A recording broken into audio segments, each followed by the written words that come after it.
16 September 1985ला श्रीहरिकोटाच्या अवकाश तळावरून त्रिशूल हे क्षेपणास्त्र आकाशात उडालं. घनरूप प्रॉपेलंट वापरून रॉकेट मोटार कसं काम करतं ते प्रत्यक्ष उड्डाण करत असताना पाहण्यासाठी हे उड्डाण मुकर्रर करण्यात आलं होतं. सी बँड रडार आणि कॅलेडिओथोलाइट या नावाची 2 उपकरणं जमिनीवरून या क्षेपणास्त्रांचा सतत वेध घेण्यात आला. हे उड्डाण यशस्वी झालं.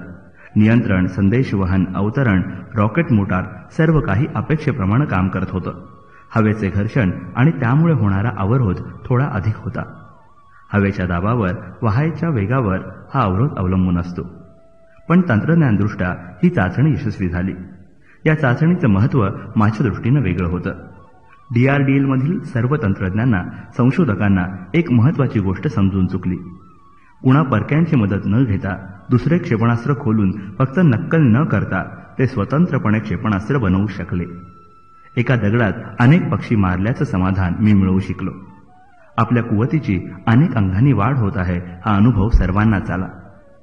त्यानंतर लगेच वैमानिकाशिवाय लक्ष्यभेद करू शकणारे विमान PTA म्हणजेच पायलटलेस टार्गेट एअरक्राफ्ट याचीही यशस्वी चाचणी घेण्यात आली. बंगलोरच्या एरोनॉटिकल डेव्हलपमेंट एस्टॅब्लिशमेंट या संस्थेनं बनवलेल्या आराखड्यानुसार आमच्या अभियंत्यांनी PTA साठी रॉकेट मोटर बांधली. ही मोटार DTD&P या संस्थेनं प्रमाणित केलेली, मान्यता दिलेली होती. ही एक छोटी पण महत्त्वाची पायरी आम्ही गाठली होती. म्हणजे आम्ही एक अशी यंत्रणा बनवली होती की जी नीट काम करत होतीच, पण प्रत्यक्ष वापरणाऱ्या संस्थांनीही मान्यता दिलेली होती. एक खासगी उद्योग अशा आकाशात उडू शकणाऱ्या, विश्वसनीय, वजन, उडणे, कार्यशक्ती यांचा गुणक जास्त असलेल्या मोटर्स बनवू लागला. त्याला DRDLनं तंत्रज्ञान पुरवलं. एका प्रयोगशाळेतून अनेक प्रयोगशाळांचे जाळे आणि त्यापुढे प्रयोगशाळेचा व प्रत्यक्ष उद्योगाचा संबंध असा प्रवास होत गेला. जणू मी एका चौकात उभा होतो. ADE बंगलोर, DTD&P आणि इस्रो इथून येणारे रस्ते न्याहाळत होतो. हे तिन्ही रस्ते पुढे एक राजरस्ता बनून DRDLच्या दिशेने जात होते. देशाला स्वतंत्र क्षेपणास्त्र तंत्रज्ञानाच्या दिशेने नेत होते. आम्ही प्रस्थापित केलेले शैक्षणिक संस्थांशी असलेले संबंधही अधिक घनिष्ठ होते. Indian institute of science, Bangalore आणि जाधवपूर विद्यापीठ यांच्याबरोबर संयुक्तरित्या संशोधन प्रकल्प उभारण्यात आले. माझ्या अंतरात शैक्षणिक संस्थांच्या पवित्र वातावरणाबद्दल आणि तिथे असलेल्या बुद्धिमान दिग्गजांबद्दल सदैव आदरभाव आहे. प्रगतीसाठी ते नेहमी उपयुक्त ठरले आहेत. मी त्यांना औपचारिक विनंती करून मदत मागितली आणि त्यांनी तत्परतेनं सहकार्यासाठी हात पुढे केला. DRDLच्या प्रकल्पांना कशा पद्धतीनं आम्ही मदत करू शकतो याबद्दल नेमक्या समस्यांची नोंद करून ठेवा असं त्यांचं उत्तर आलं. शैक्षणिक संस्थांमधून करून घेतलेल्या महत्त्वाच्या कामाची गणती करणं मला आवश्यक वाटतं. पृथ्वी हे लक्ष्यवेधी क्षेपणास्त्र जडत्वाच्या गुणधर्माचा उपयोग करून कार्य करतं. लक्ष्याकडे अचूक पोहोचण्यासाठी त्याच्या मार्गाचे सर्व तपशील त्या क्षेपणास्त्राच्या मेंदूमध्ये म्हणजे त्यावर बसवलेल्या एका संगणकामध्ये नोंदले जायला हवे होते. जाधवपूर विद्यापीठातील तरुण अभियंत्यांच्या एका टीमनं प्रोफेसर घोषाल यांच्या नेतृत्वाखाली त्या संगणक कार्यक्रमाची किचकट प्रणाली विकसित केली. प्रोफेसर IG शर्मा यांच्या समवेत IISc बेंगलोर येथील पदव्युत्तर विभागाच्या विद्यार्थ्यांनी आकाशच्या अनेक लक्ष्यांना वेधू शकणाऱ्या यंत्रणेसाठी संगणक प्रणाली म्हणजे सॉफ्टवेअर विकसित केली. IIT मद्रास येथील विद्यार्थ्यांनी अग्नीसाठी रिएंट्री व्हेइकलच्या काही यंत्रणांचे आराखडे DRDOच्या सहकार्यानं बनवले. आलेल्या संदेशाचे पृथक्करण करून यानाची नेमकी परिस्थिती ठरवण्याचं सॉफ्टवेअर उस्मानिया विद्यापीठाच्या नेव्हिगेशनल इलेक्ट्रॉनिक्स रिसर्च अँड ट्रेनिंग युनिटमध्ये बनलं आणि ते नागसाठी वापरण्यात आलं. ही काही ठळक उदाहरणं झाली. खरं सांगायचं तर अत्याधुनिक तंत्रज्ञानामध्ये गाठायची उद्दिष्ट शैक्षणिक संस्थांच्या सहभागाशिवाय प्राप्त करणं आम्हाला फारच कठीण गेलं असतं. अग्नीचं उदाहरण अगदी बोलगं आहे. अग्नी ही 2 टप्पे असलेली रॉकेट यंत्रणा. त्यासाठी रिएंट्री तंत्रज्ञानाचा देशात पहिल्यांदाच विकास करण्यात आला. पहिल्या टप्प्यामध्ये ते SLV-3 सारखी शक्तिशाली मोटर वापरून उडवलं जातं. मग पृथ्वीला वापरलेली द्रवरूप प्रॉपेलंट वापरून इंजिनाच्या साह्यानं पुढे त्याला प्रवेग दिला जातो. अग्नीमधून जे पेलोड बाहेर अवतरित केले जाते त्यांचा वेग ध्वनीपेक्षा कित्येक पटींनी जास्त असतो. त्यासाठी रिएंट्री तंत्रज्ञानाची गरज भासते. इलेक्ट्रॉनिक मार्गदर्शक यंत्रणा असलेले पेलोड रिएंट्री क्षमता असलेल्या वाहकावर बसवले जातात. आतील तापमान 40 अंश सेल्सिअस ठेवून आतल्या यंत्रणेचे संरक्षण करणं हे काम वाहकाला करावं लागतं. बाहेरच्या आवरणाचे तापमान त्यावेळी घर्षणामुळे प्रचंड वेगामुळे 2500 सेल्सिअसच्या आगेमागे असतं. एक संगणक वापरून हे पेलोड योग्य जागी वितरित केलं जातं. या रिएंट्री वाहकाचा समोरचा निमुळता भाग नोजकोन एका विशिष्ट कार्बन मिश्रणाचा बनवावा लागतो, कारण इतके उच्च तापमान असून कार्यात फरक पडू नये याची काळजी घ्यावी लागते. DRDO आणि CSIR दिल्ली या 2 संस्थांनी 18 महिन्यांच्या कालावधीत सहकार्यानं ही यंत्रणा बनवली. इतर देशात अशा कामाला दशकभर तरी संशोधन विकासावर खर्चावं लागलं असतं. अग्नीच्या पेलोड डिझाईनमध्ये आणखी एक आव्हानात्मक भाग होता.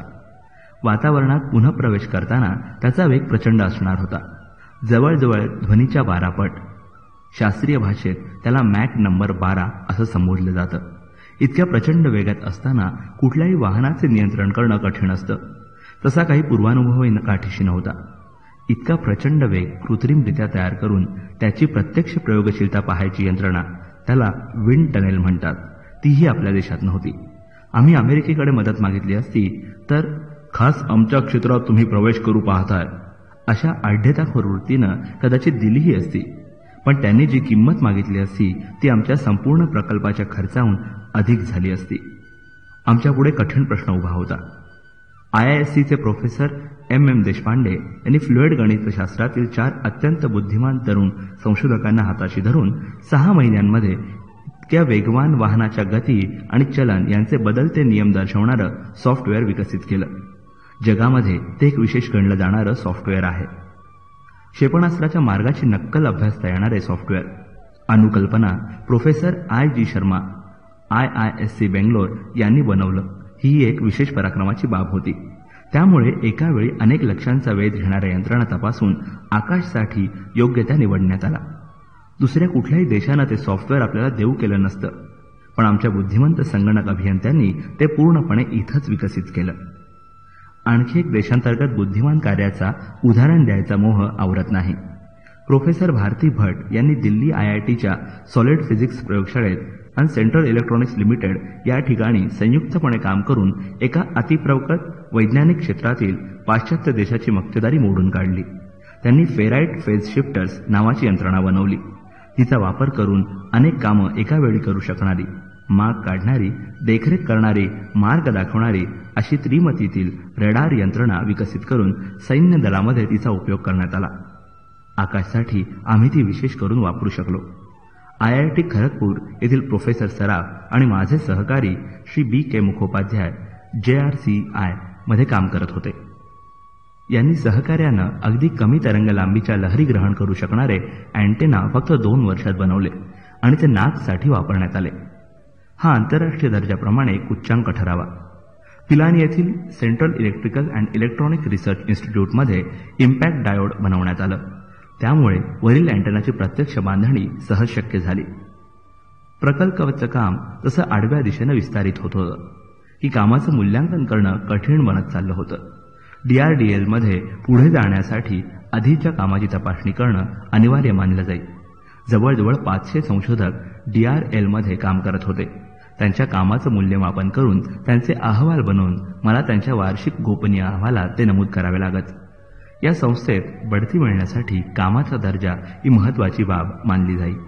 हे अहवाल मग एका समितीकडे जात. त्यावर संशोधन क्षेत्राबाहेरची माणसं नेमलेली असत. मग छाननी होऊन बढती दिली जाई. हा माझ्या कामाचा एक अविभाज्य भाग होता. अनेकांना बढती मिळाली नाही तर मी त्यांच्याबद्दल पूर्वग्रह दूषित आहे असा आरोप होई. ज्यांना बढती मिळे ते माझ्या खास मर्जीतले आहेत असेही बोललं जाई. असा कडवटपणा निर्माण होऊ नये म्हणून वैज्ञानिक संशोधनात्मक कार्याचे मूल्यमापन मी अगदी काळजीपूर्वक करत असे. न्यायाधीशाची कठोर भूमिका निभावताना मला तराजूच्या पारड्याची उपमा योग्य वाटते. एका पारड्यात आशेचा ढीग रचून ठेवलेला असतो तर दुसऱ्यात साशंकता. दुसरं पारडं झुकलं की चमकणारी आशा हळूहळू भीतीमध्ये बदलते आणि एकाकीपणा निराशा घेऊन टाकते. स्वतःकडे पाहताना माणूस नेहमी झुकतं माप ठेवतो. प्रथम आपले हेतू तपासून घेतो. अधिकांश माणसांचे हेतू चांगलेच असतात. त्यामुळे आपण चांगलं काम करत आहोत असं त्यांना वाटतं. स्वतःचं कार्य वस्तुनिष्ठतेने तपासणं बहुतेकांना शक्य होत नाही, कारण कधीकधी ते मूळ हेतूला तडा पडणारं असू शकतं. बहुसंख्य लोक काम करण्याच्या इच्छेनं येतात. आपापल्या मजदुराप्रमाणे काम करतात आणि घरी समाधानाने परततात. आपल्या कामाचे मूल्यमापन करत नाहीत, तर आपल्या हेतूंचेच करतात. आपलं काम वेळेवर पुरे करायचा त्यांचा प्रयत्न असतो, पण तसं झालं नाही तर त्याची कारणं त्यांच्या नियंत्रणाबाहेर होती असा त्यांचा सोयीस्कर समज होतो. कामाला उशीर करणं असा त्यांचा मुळीच हेतू नसतो, पण त्यांच्या कृती करण्यामुळे वा ना करण्यामुळे वेळ झाला तर त्याला तेच जबाबदार राहत नाहीत का? आज मी माझ्या तरुण संशोधक असताना व्यतीत केलेल्या दिवसांकडे वळून पाहतो, तेव्हा मला जाणवतं की मला जरुरी आहे त्यापेक्षा काहीतरी अधिक करून दाखवायची इच्छा सतत होत असे. मनाला रिकामं ठेवणं, फालतू क्षुद्र विचारात गुंगणं मला अजिबात आवडत नसे. अधिक शिकणं, अधिक समजून घेणं, अधिक व्यक्त करणं मला आवडतं. सतत वाढायची, सुधारायची, विस्तारायची, शुद्धतेकडे जायची इच्छा मनामध्ये जागी असते. माझ्या क्षेत्रामध्ये पुढे जाण्यासाठी मला बाहेरची, वशिल्याची, कुणाच्या तरी प्रभावाची गरज कधीच भासली नाही. तसं शक्यही नव्हतं. फक्त आतून एक जिगीषा प्रगतीच्या दिशेने जाण्यासाठी मला प्रवृत्त करत राही. स्वतःचा शोध मला अधिक महत्त्वाचा वाटतो. माझ्या यापुढे जाण्याच्या वृत्तीचं मूळ कशात आहे, तर मी पुढे किती आलो आहे हे मागे वळून तपासण्यापेक्षा मी पुढे किती जाऊ शकतो हाच विचार मी प्रधान मानत असतो. तसं पाहायला गेलो तर आयुष्य म्हणजे तरी काय? न सोडवलेल्या प्रश्नांची, समस्यांची सरमिसळ असते. धुसर भासणारे विजय त्यात असतात आणि आकारहीन पराजयही असतात. आपण जास्त करून समस्या सोडवण्यापेक्षा त्यांचं पृथक्करण करून आपल्या अपयशांची चिकित्सा करतो, कारण आणि परिणाम तपासतो.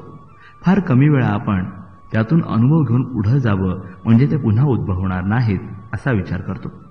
अलीकडे तर मला असा विश्वास वाटतो की देव तुमच्या आयुष्यात समस्या पाठवतो आणि त्यांच्याशी मुकाबला करून आपण शिकावं, वाढावं अशा हेतूनच तो पाठवतो.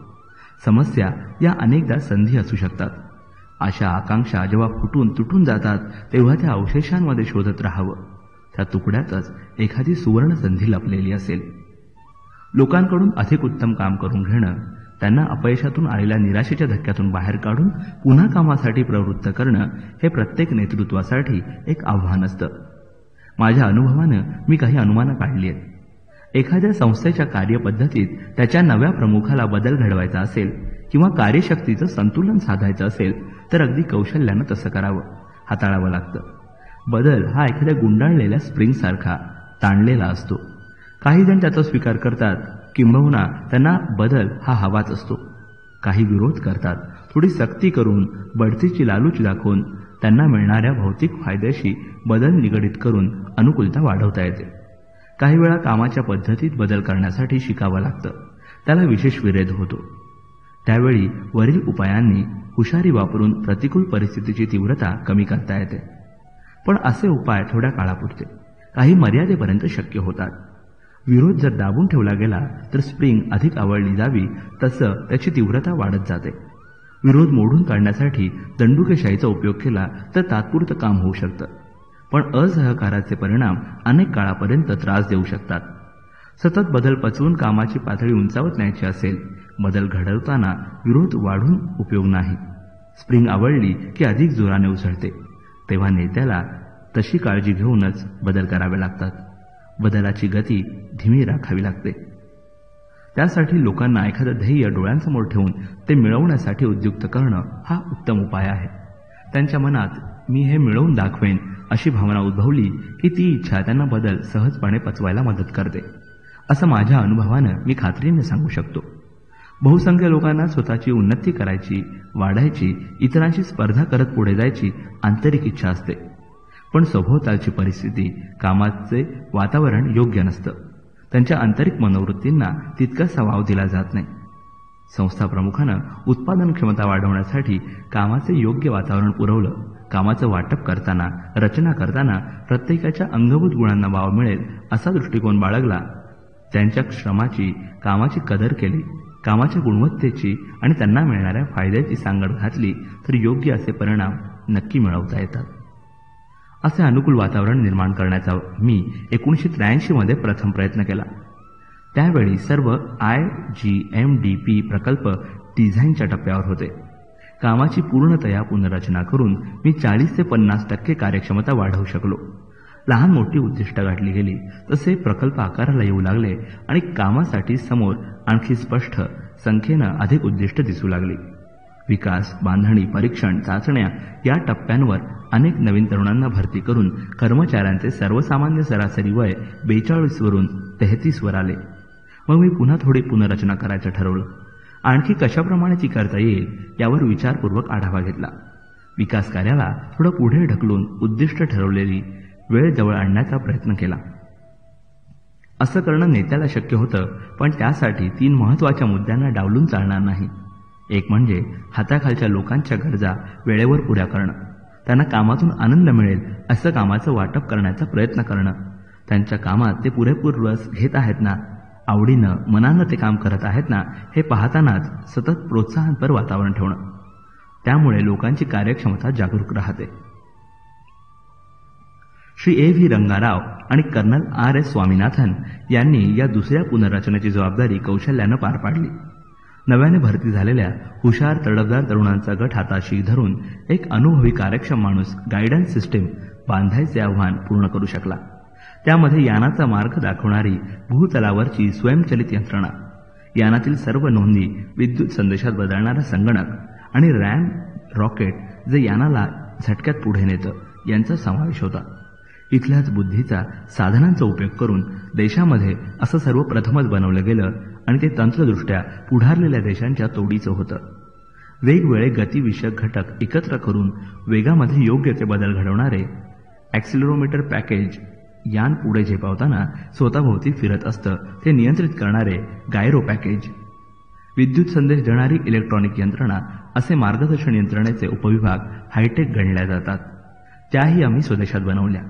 यानावरचा प्रमुख संगणक प्रत्येक घटकाची घटनेची चिकित्सा करून निर्णय घेतो आणि अंमलात आणण्यासाठी विविध यंत्रांना सूचना देतो. रॅम रॉकेटला उच्च वेग निर्माण करण्यासाठी हवेचा पुरवठा करावा लागतो ती यंत्र आमच्या तरुण टीम्सनी फक्त आरेखनच नव्हे तर प्रत्यक्ष बांधणी, संगणक प्रणाली वगैरे स्वतःच बनवलं. नंतर पृथ्वी आणि अग्नीसाठी अशाच प्रकारच्या गायडन्स सिस्टीम वापरल्या गेल्या. त्यांनी उत्तम परिणाम दर्शवले. देशाला बुद्धीच्या क्षेत्रात स्वयंपूर्ण बनवणारा हा प्रयोग सर्वांना प्रोत्साहित करत होता. तरुण मने आणि अनुभवी नेतृत्व प्रत्येक टप्प्यावर यश मिळवत पुढे जाण्यासाठी उपयुक्त ठरलं. प्रकल्पाच्या वेगवेगळ्या टीम्सची शक्ती वाढवण्यासाठी मी आणखी काही उपाय योजले. अनेक वेळा लोकांना आपली समाज जीवनाची, अहंकाराच्या पूर्ततेची आणि स्वतःला सिद्ध करायची गरज कामाच्या जागी पूर्ण व्हावी अशी अपेक्षा असते. पण अधिकाऱ्यांना या स्वतंत्र गोष्टी आहेत याचं भान ठेवावं लागतं. कामाबद्दल समाधान पण प्रगतीबद्दल असमाधान असावं, म्हणजे सतत पुढे जाण्यासाठी प्रयास केले जातात. त्यांना वाटणाऱ्या महत्त्वाच्या गोष्टी आणि प्रत्यक्ष कार्यासाठी ज्या महत्त्वाच्या असतात त्यातील फरक त्यांना वेगळा करून सांगितला पाहिजे. नोकरीमध्ये काम करत असताना कर्मचाऱ्याला जर कामाबद्दल काहीतरी मिळवल्याची, जबाबदारी पार पाडल्याची, कामाची स्वीकृती आणि कदर केल्याची, पुढे जात असल्याची भावना निर्माण झाली तर त्याच्या हातून अधिक जोमानं काम केलं जातं. त्याची आत्मशक्ती ध्येयपूर्तीसाठी जागरूक राहते. कामाबद्दल समाधान मिळालं की तो आजूबाजूला पाहू लागतो. प्रशासनाच्या पद्धतीकडे, नेतृत्वाच्या गुणांकडे, नोकरीच्या सुरक्षिततेकडे, कामाच्या वातावरणाकडे त्याचं बारकाईनं लक्ष जातं. आपल्या सहकार्यांशी तो तुलनात्मक संबंध तपासत सुधारत नेतो. खासगी आयुष्य इतरांशी पडताळून पाहतो. या सर्वांचा एकत्रित परिणाम म्हणून त्याच्या कामाचा स्तर उंचावतो आणि कार्यक्षमताही सुधारते. अधिक वरच्या दर्जाचं काम पेलू शकेल अशा दिशेनं त्याची वाढ होत जाते. एकमेकात गुंतलेले असे चौकोनी प्रशासन मी 1985 मध्ये प्रयोग म्हणून वापरले. त्याचे फायदे दिसून आले. जे लोक डिझाईनचे प्रमुख होते त्यांना एकेका प्रकल्प बांधणीचे प्रमुख बनवलं. बाहेरच्या खासगी उद्योजकांशी व्यवहार करणं, सरकारी उद्योजकांकडून काम करून घेणं ही कामेही त्यांच्यावर सोपवली. प्रयोगशाळेत प्रकल्पाची फक्त एकच बाजू समजते तसं न होता त्यांना प्रकल्प सर्वांगाने समजावा असा हेतू त्यामुळे सफल झाला. श्री P.K. विश्वास यांच्या नेतृत्वाखाली बांधणीसाठी विशेष गट स्थापन केला आणि वरील सर्व घटकांमध्ये सुसंवाद राखणं महत्त्वाचं मानलं. प्रत्यक्ष बांधणीचा भार त्यामुळे सर्वांना थोडाफार उचलावा लागला. हा भार सर्वांमध्ये वाटला गेल्यामुळे आपापल्या विशेष कामाकडे लक्ष देणं सर्वांना शक्य झालं, सुलभ झालं आणि तिन्ही पाळ्यांमध्ये काम करूनही कामाचा वेग योग्य तसा वाढवता आला. 1988 मध्ये पृथ्वीचं काम जवळजवळ पूर्ण झालं. द्रवरूप प्रॉपेलंट वापरून क्षेपणास्त्र उडवण्याची क्षमता देशात प्रथमच निर्माण झाली होती. त्यामुळे रॉकेट इंजिन हव्या त्या कार्यशक्तीचे बनून प्रक्षेपक वाहन त्याच्या सहाय्यानं हव्या त्या उंचीवर हव्या त्या वेगाने पेलोड फिरतं ठेवू शकलं असतं. मी आणि सुंदरम फक्त धोरणात्मक निर्णय घेत नव्हतो, तर पृथ्वीच्या टीमला कल्पनेमध्ये पाहिलेलं प्रत्यक्षात आणण्यासाठी मार्गदर्शन करत होतो. गुणवत्ता आणि तपशील याबद्दल विशेष आग्रह धरत होतो. सारस्वत, वाय ज्ञानेश्वर, पी वेणुगोपालन हेही पृथ्वीच्या उल्लेखनीय प्रगतीसाठी हातभार लावत होते.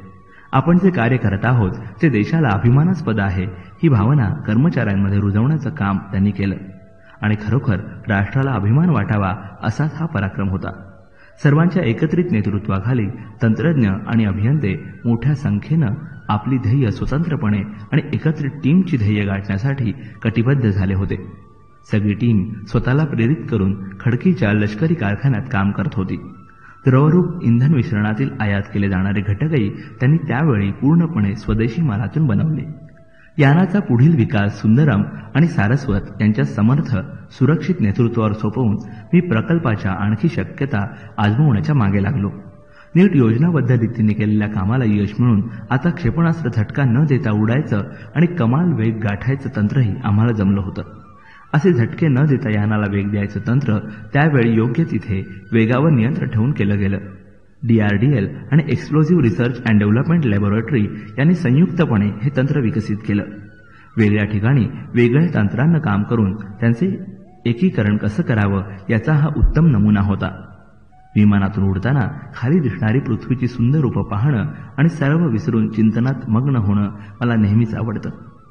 उंच अंतरावरून एकमेकात नीट गुंतलेली झाडं, जमीन, नद्या, झरे, टेकड्या फार शांत सुरेख दिसतात. जिल्ह्याच्या, राज्याच्या, देशांच्या सीमा कुठे गायब होतात मला कळतही नाही. मला वाटतं अंतर आणि अलिप्तता ठेवली तर रोजच्या व्यवहारी गोष्टी अगदी सुलभ होऊन जातील. बालासोरची प्रत्यक्ष उड्डाणाची प्रात्यक्षिकं घेण्याची तयारी पूर्ण व्हायला अजून वर्षभर तरी लागणार होतं. मग श्रीहरिकोटाच्या अवकाश तळात थोडे तात्पुरते बदल करून पृथ्वीची चाचणी घ्यायचं ठरवलं. एक उड्डाणासाठी पट्टा, त्यासाठी लागणारे उंच उभे बांधकाम, नियंत्रण कक्ष, फिरती दूरसंपर्क यंत्रणा अशांची गरज होती. माझे एक जुने सहकारी मित्र श्रीहरिकोटा येथील प्रमुख संचालक झाले होते. त्यांना पुन्हा भेटणं आनंदाचं होतं. ही सर्व कामं पार पाडताना श्री कुरू यांनी पृथ्वीचेच आपण टीम मेंबर आहोत अशी भावना ठेवली होती. DRDO, इस्रो, DRDL, श्रीहरिकोटातील SHAR या संस्थांच्या सीमारेषा पुसून ते आमच्या उत्साहात सामील झाले. पृथ्वीचे पहिले उड्डाण यशस्वी होण्यासाठी त्यांनी पडचणती कामं केली. विशेषतः अवतरण पट्टा बांधताना त्यांचा यानाचा पल्ला तपासायच्या अनुभवाचा अगदी महत्वाचा उपयोग होऊ शकला. 25 फेब्रुवारी 1988ला 11:23 पृथ्वीनं आकाशात झेप घेतली. देशाच्या युद्धसामुग्री इतिहासात हा एक मानाचा तुरा होता. पृथ्वी हे फक्त जमिनीवरून आकाशात उडून जमिनीवरील लक्ष्यभेद करणारं क्षेपणास्त्र नव्हतं, तर 1000 किलोग्रॅम वजनाची युद्धसामुग्री 150 किलोमीटर अंतरावर 50 मीटरच्या क्षेत्रामध्ये अचूकपणे उतरवू शकणारं यानही होतं.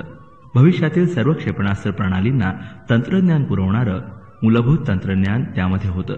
त्यात जमिनीवरून आकाशातील लक्ष्यांचा वेध घेणारं क्षेपणास्त्र तंत्रज्ञानही होतं. तसेच समुद्रावरील युद्धासाठी बोटीवरती ठेवूनही त्यात थोडे बदल करून वापरण्याची क्षमता होती.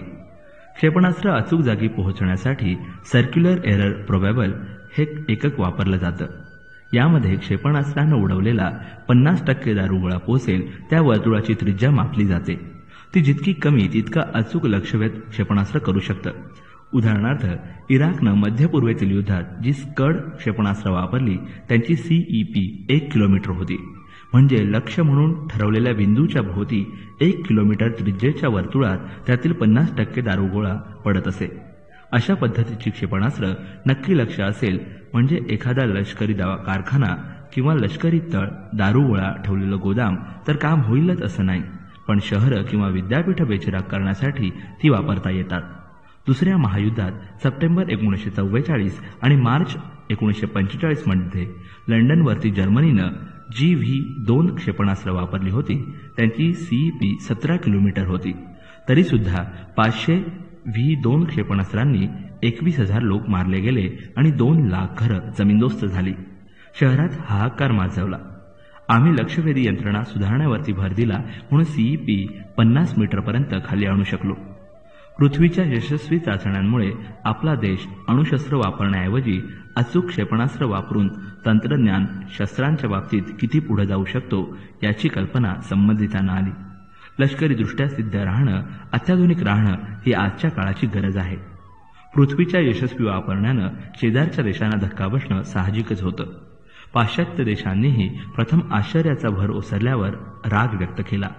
7 देशांच्या एकत्रित गटानं दबाव आणून लक्ष्यवेधी क्षेपणास्त्रांचा पुढील विकास रोखण्यासाठी प्रतिबंध आणला. कुणीही भारताला लक्ष्यवेधी क्षेपणास्त्रांशी दुरान्वयानं संबंध असलेली साधनं विकू नयेत अशी बंदीही घातली गेली. आपला देश क्षेपणास्त्रांच्या क्षेत्रात स्वयंपूर्ण बनला आहे हे अनेक विकसित देशांना अस्वस्थ करून गेलं. भारताचे रॉकेटरी क्षेत्रातील वर्चस्व वादातीत आहे. अवकाश उद्योग आणि क्षेपणास्त्रांसह संरक्षण यातील यशामुळे स्वतःला लष्करीदृष्ट्या श्रेष्ठ समजणाऱ्या देशांच्या पंगतीत भारत गेलेला आहे. गौतम बुद्ध किंवा महात्मा गांधी बनायचं सोडून आपला देश क्षेपणास्त्र संपन्न देश का आणि कसा बनला या प्रश्नांची उत्तरं पुढील पिढ्यांना द्यायची आहेत. 2 शतकांचे परकीय सत्तेखाली दबले जाणं, पराभूत होणं, नाकारले जाणं यांना भारतीयांच्या सर्जनशीलतेला नाहीसं करणं शक्य झालेलं नाही. स्वातंत्र्य मिळाल्यानंतरच्या तपपूर्तीआधी भारताचे अवकाश आणि अणुशक्ती क्षेत्रात प्रकल्प सुरू करण्यात आले. तेव्हा डोळ्यांसमोर उद्देश शांती हाच होता. क्षेपणास्त्राचा विकास करण्यासाठी पुरेसा निधी उपलब्ध नव्हता आणि तशा पद्धतीच्या पायाभूत संस्थाही संरक्षण दलात अस्तित्वात नव्हत्या. 1962 सालच्या कटू अनुभवानं आपल्या देशाला या दिशेनं पावले टाकण्यास भाग पाडलं. पृथ्वी आपल्याला पुरेसं होईल का? स्वसामर्थ्यावर बनवलेली 4 किंवा 5 क्षेपणास्त्र आपल्याला पुरेसे सशक्त सबल बनवतील का? की अणुसंहारक शस्त्रच आपल्याला तारू शकतात? क्षेपणास्त्र किंवा अणुबॉम्ब ही एका मोठ्या विशाल दृष्टिकोनाची झलक आहे. पृथ्वी हे क्षेपणास्त्र आपल्या देशाचे अतिप्रगत तंत्रज्ञानावरचं प्रभुत्व दर्शवतं. या दृष्टीनं मी त्याच्याकडे पाहतो. हायटेक म्हणवल्या जाणाऱ्या तंत्रज्ञानाचा संबंध प्रचंड पैसा आणि साधनं, त्याहून प्रचंड प्रमाणात पायाभूत सोयीसुविधा यांच्याशी जोडला जातो. आपल्या देशात दुर्दैवानं या दोन्ही गोष्टी पुरेशा प्रमाणात उपलब्ध नाहीत. मग त्यावरचे उत्तर म्हणून अग्नीसारखं तंत्रज्ञान विषयातलं शक्तीप्रदर्शन याकडे पाहता येईल. विखुरलेली साधनं आणि बुद्धिमत्ता एकत्र आणून अचाट गोष्टी साध्य करता येतात. याचं उदाहरण म्हणूनही त्याकडे पाहता येईल. सुमारे 10 वर्षापूर्वी इस्रोमध्ये असताना आम्ही REX बद्दल चर्चा केली. तेव्हा सुद्धा भारतीय शास्त्रज्ञ तंत्रज्ञ यांचं कौशल्य ते यशस्वीपणे बनवू शकेल असा मला पुरेपूर विश्वास होता. भारतातील शैक्षणिक संस्था आणि विज्ञान संस्थांच्या प्रयोगशाळा एकत्रित प्रयत्नानं अगदी प्रगत युद्धसामुग्रीचे तंत्रज्ञान विकसित करू शकतील. भारतीय उद्योगांना स्वतःबद्दल एक गैरसमज आहे की आपण फक्त दिलेल्या डिझाईनप्रमाणे यंत्र बनवू शकतो, पण इथंच डिझाईन करून स्वदेशी सामग्री वापरून अतिशय आधुनिक असे उत्पादन ते करू शकतील याची मला खात्री आहे. अनेक संस्थांचे एकत्रित प्रयास, सहकारी दृष्टिकोन आणि तंत्रज्ञानातील बुद्धीची सत्ता या 3 दगडांच्या एकमेकांशी केलेल्या घर्षणानं अग्नी निर्माण झाला. अग्नीसाठी 500 शास्त्रज्ञ झटत होते. अनेक संस्थांचे जाळे विणून इतका प्रचंड अग्नी अवतरणाचा प्रकल्प आखण्यात आला. काम आणि काम करणारे हे 2 महत्त्वाचे घटक डोळ्यासमोर ठेवून त्याचं नियोजन केलं गेलं. टीममधील प्रत्येक जण एकमेकांवर अवलंबून होता. अशावेळी गोंधळाला, विरोधी वृत्तींना बराच वाव मिळण्याची शक्यता असते. पण प्रत्येक टीमचं नेतृत्व करणाऱ्यांनी काम होतं आहे याकडे लक्ष पुरवलं. कुणी गोडी गुलाबी केली, कुणी धाक, कुणी प्रलोभनं दाखवली, कुणी कामापेक्षा काम करणाऱ्यांनाच अधिक महत्त्व दिलं. आपापल्या मजदुराप्रमाणे मार्ग चोखाळले, पण शेवटी एकत्रितपणे उत्तम गुणवत्तेचं काम आणि मानवी संबंध या दोन्ही आघाड्यांवर नेत्रदीपक यश मिळवून दाखवलं. मनाची गुंतवणूक, सहभाग आणि बांधिलकी ही त्रिसूत्री कामासाठी वापरली गेली. प्रत्येक जण आपापलं कर्तव्य मनापासून आवड असल्याप्रमाणे बजावत राहिला. अग्नीचे अवतरण फक्त त्यामध्ये काम करणाऱ्या संशोधक तंत्रज्ञानासाठी नव्हे, तर त्यांच्या कुटुंबियांसाठीही एक प्रतिष्ठेची बाब बनली होती. विजेच्या वेगवेगळ्या जाळ्यांना एकत्रित करणारा VR नागराज हा एक अभियंता इतक्या समर्पित भावनेनं काम करायचा की जेवण, झोप यासारख्या शारीरिक गरजांकडे त्याचं किमान लक्ष असायचं. त्याचं काम अगदी महत्त्वाच्या टप्प्याला आलं असताना त्याच्या मेहुण्याचा मृत्यू झाला. तर त्याच्या कुटुंबियांनी त्याच्या झपाटून काम करण्यातून त्याचं लक्ष विचलित होऊ नये म्हणून ही बातमी त्याच्यापासून लपवून ठेवली. 20 एप्रिल 1989ला अग्नी क्षेपणास्त्र उडवायचं ठरवलं होतं. अशा पद्धतीचा अनुभव आम्ही सर्व प्रथमच घेणार होतो. अवकाशयानाच्या उड्डाणापेक्षा क्षेपणास्त्राचे उड्डाण करण्यापूर्वी अनेक प्रकारच्या सुरक्षा यंत्रणा सज्ज ठेवाव्या लागतात. 2 रडार, 3 दूरसंपर्क स्थानकं, 1 दूरनियंत्रण कक्ष आणि क्षेपणास्त्राचा प्रवास मार्ग दाखवणारी 4 इलेक्ट्रो ऑप्टिकल ट्रॅकिंग यंत्र असा फार मोठा पसारा तयारीत ठेवावा लागतो. शिवाय निकोबार बेटावरील आणि श्रीहरिकोटामधील रडारही क्षेपणास्त्राच्या मार्गाचा माग ठेवणार होती. प्रत्यक्ष क्षेपणास्त्रावरची नियंत्रण यंत्र आणि विजेवर चालणाऱ्या वेगवेगळ्या उपकरणांना वीज पुरवणारी बॅटरी याही योग्य तऱ्हेनं हाताळायला हव्या होत्या. विजेचा प्रवाह आणि त्याचा दाब यातील बदल पटकन शोधून पुढील अनर्थ टाळण्यासाठी एक स्वयंचलित यंत्र आम्ही क्षेपणास्त्राच्या इंजिनमध्ये बसवलं होतं. ते लगेच कार्यान्वित होऊन होल्ड अशी आज्ञा देणार होतं. मग संबंधित दोष दूर होईपर्यंत पुढील सर्व ओळीनं घडणाऱ्या घटना, क्रिया थांबवल्या जाणार होत्या. सुरक्षेसाठी हे सर्व काळजीपूर्वक मुद्दाम केलं होतं. 36 तास आधी उलट्या क्रमानं वेळ मोजणीला सुरुवात झाली. उड्डाणाच्या नियोजित वेळेआधी 7.5 मिनिटांपासून काउंटडाऊन ही संगणकाच्या साह्यानं केला जाणार होता. उड्डाणाची पूर्वतयारी अगदी मिनिटाच्या काटेकोरपणानं वेळेनुसार चालली होती. सुरक्षेचा उपाय म्हणून जवळपासच्या खेड्यातील लोकांचं तात्पुरतं स्थलांतर केलं होतं. त्यामुळे आमच्या उड्डाणाकडे प्रसारमाध्यमांचं लक्ष गेलं. उलटसुलट मते प्रकट केली. उड्डाणाच्या दिवसापर्यंत म्हणजे 20 एप्रिलपर्यंत सर्व देशभर प्रसारमाध्यमांनी माहिती पोचवली आणि सगळ्या देशाचे डोळे अग्नीकडे वेधले गेले. राजनैतिक माध्यमातून काही परकीय देशांनी ही चाचणी होऊ नये म्हणून दबावही आणण्याचा प्रयत्न केला. पण भारत सरकार आमच्या पाठीशी खंबीरपणे उभं राहिलं आणि सर्व विरोध मोडून काढला गेला. उड्डाणाच्या वेळेआधी बरोबर 14 सेकंद संगणकानं होल्ड असा आदेश दिला. याचा अर्थ कुठलं तरी यंत्र नीट काम करत नव्हतं. ताबडतोब उपाय योजून अडथळा दूर करण्यात आला. तेवढ्यात एका निरीक्षण कक्षातून होल्ड असा संदेश आला. आणखी काही सेकंदातच एका पाठोपाठ एक थांबा असे संदेश येऊ लागले. त्यामुळे आधी सुरू झालेल्या बॅटरीची शक्ती क्षीण होत गेली. उड्डाण मग ती बॅटरी बदलण्यासाठी थांबवण्यात आलं. क्षेपणास्त्र पुन्हा खोलून बॅटरी बदलायला हवी होती. नागराज रडायलाच लागला. तोवर त्याच्या कुटुंबियांनी त्याच्या मेहुण्याच्या मृत्यूची बातमी सांगितली होती. मला भेटला तेव्हा तशाही अवस्थेत म्हणाला, मी 3 दिवसात परत येईन. अशा धैर्यशील लोकांची इतिहासात कधीच नोंद केली जात नाही.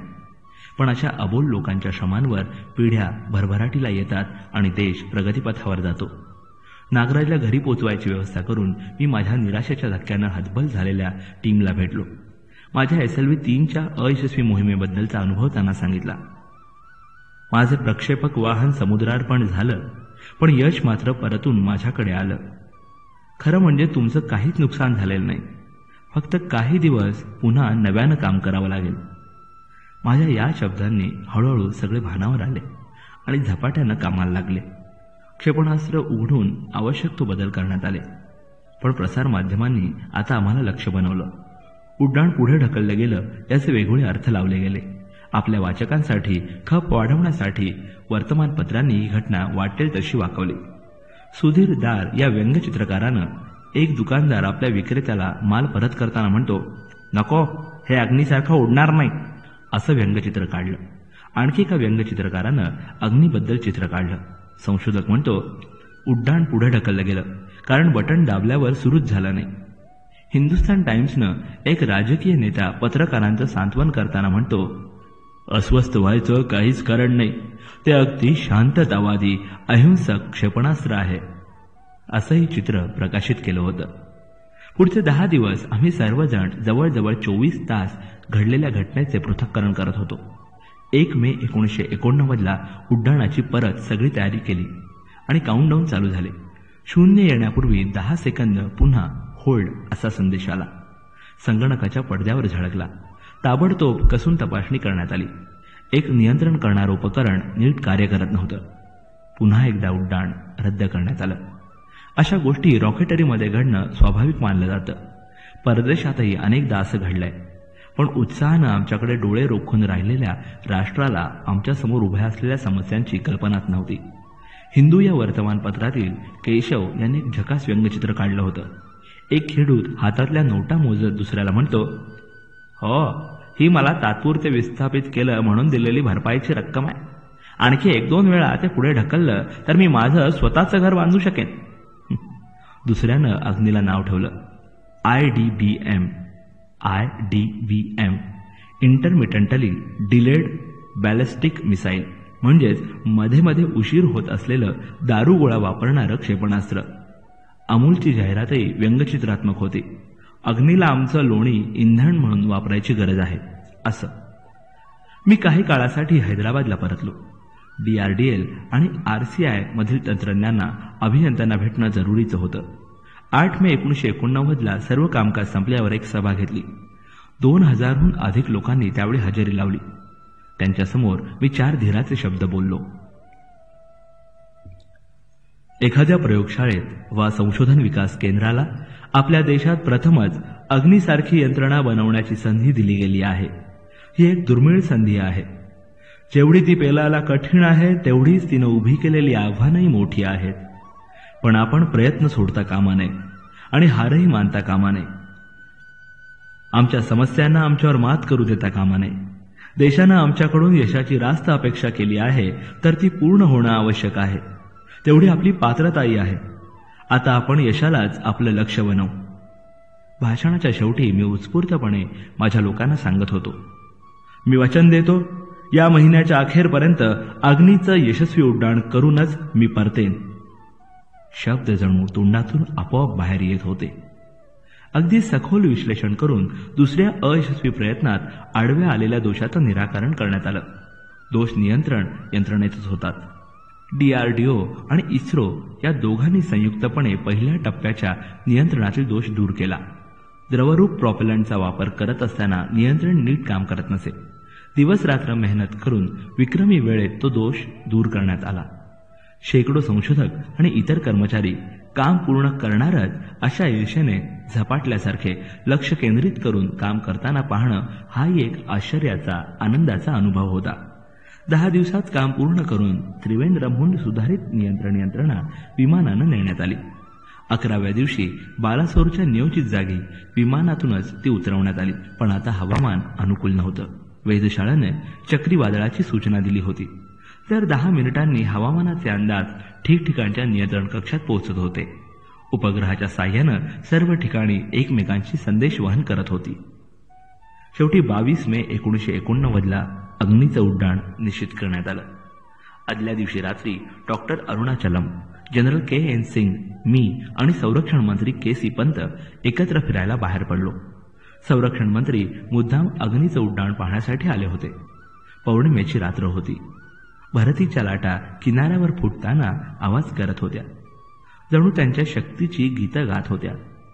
उद्याचे अग्नीचे उड्डाण यशस्वी होईल का हा प्रश्न प्रत्येकाच्या मनाच्या तळाशी घोळत होता. पण त्याबद्दल शब्दोच्चार करून पौर्णिमेच्या चांदण्यानं घातलेली मोहिनी कुणालाच भंग करायची नव्हती. त्या भारलेल्या वातावरणाचा प्रत्येक जण गप्प राहून आस्वाद घेत होता.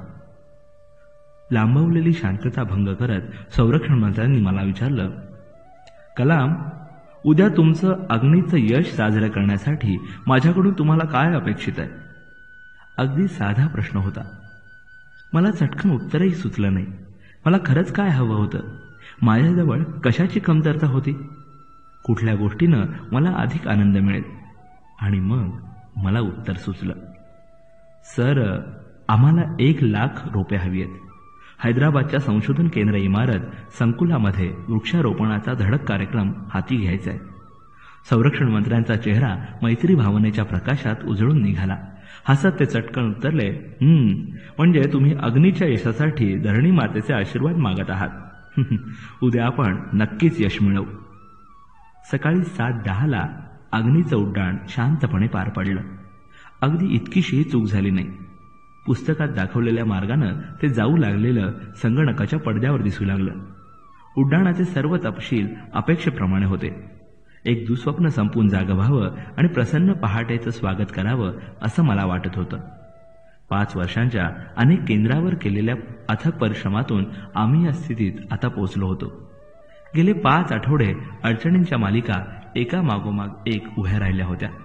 सर्व बाजूंनी उड्डाण करू नये म्हणून झालेल्या दबावाला आम्ही तोंड द्यावं लागलं.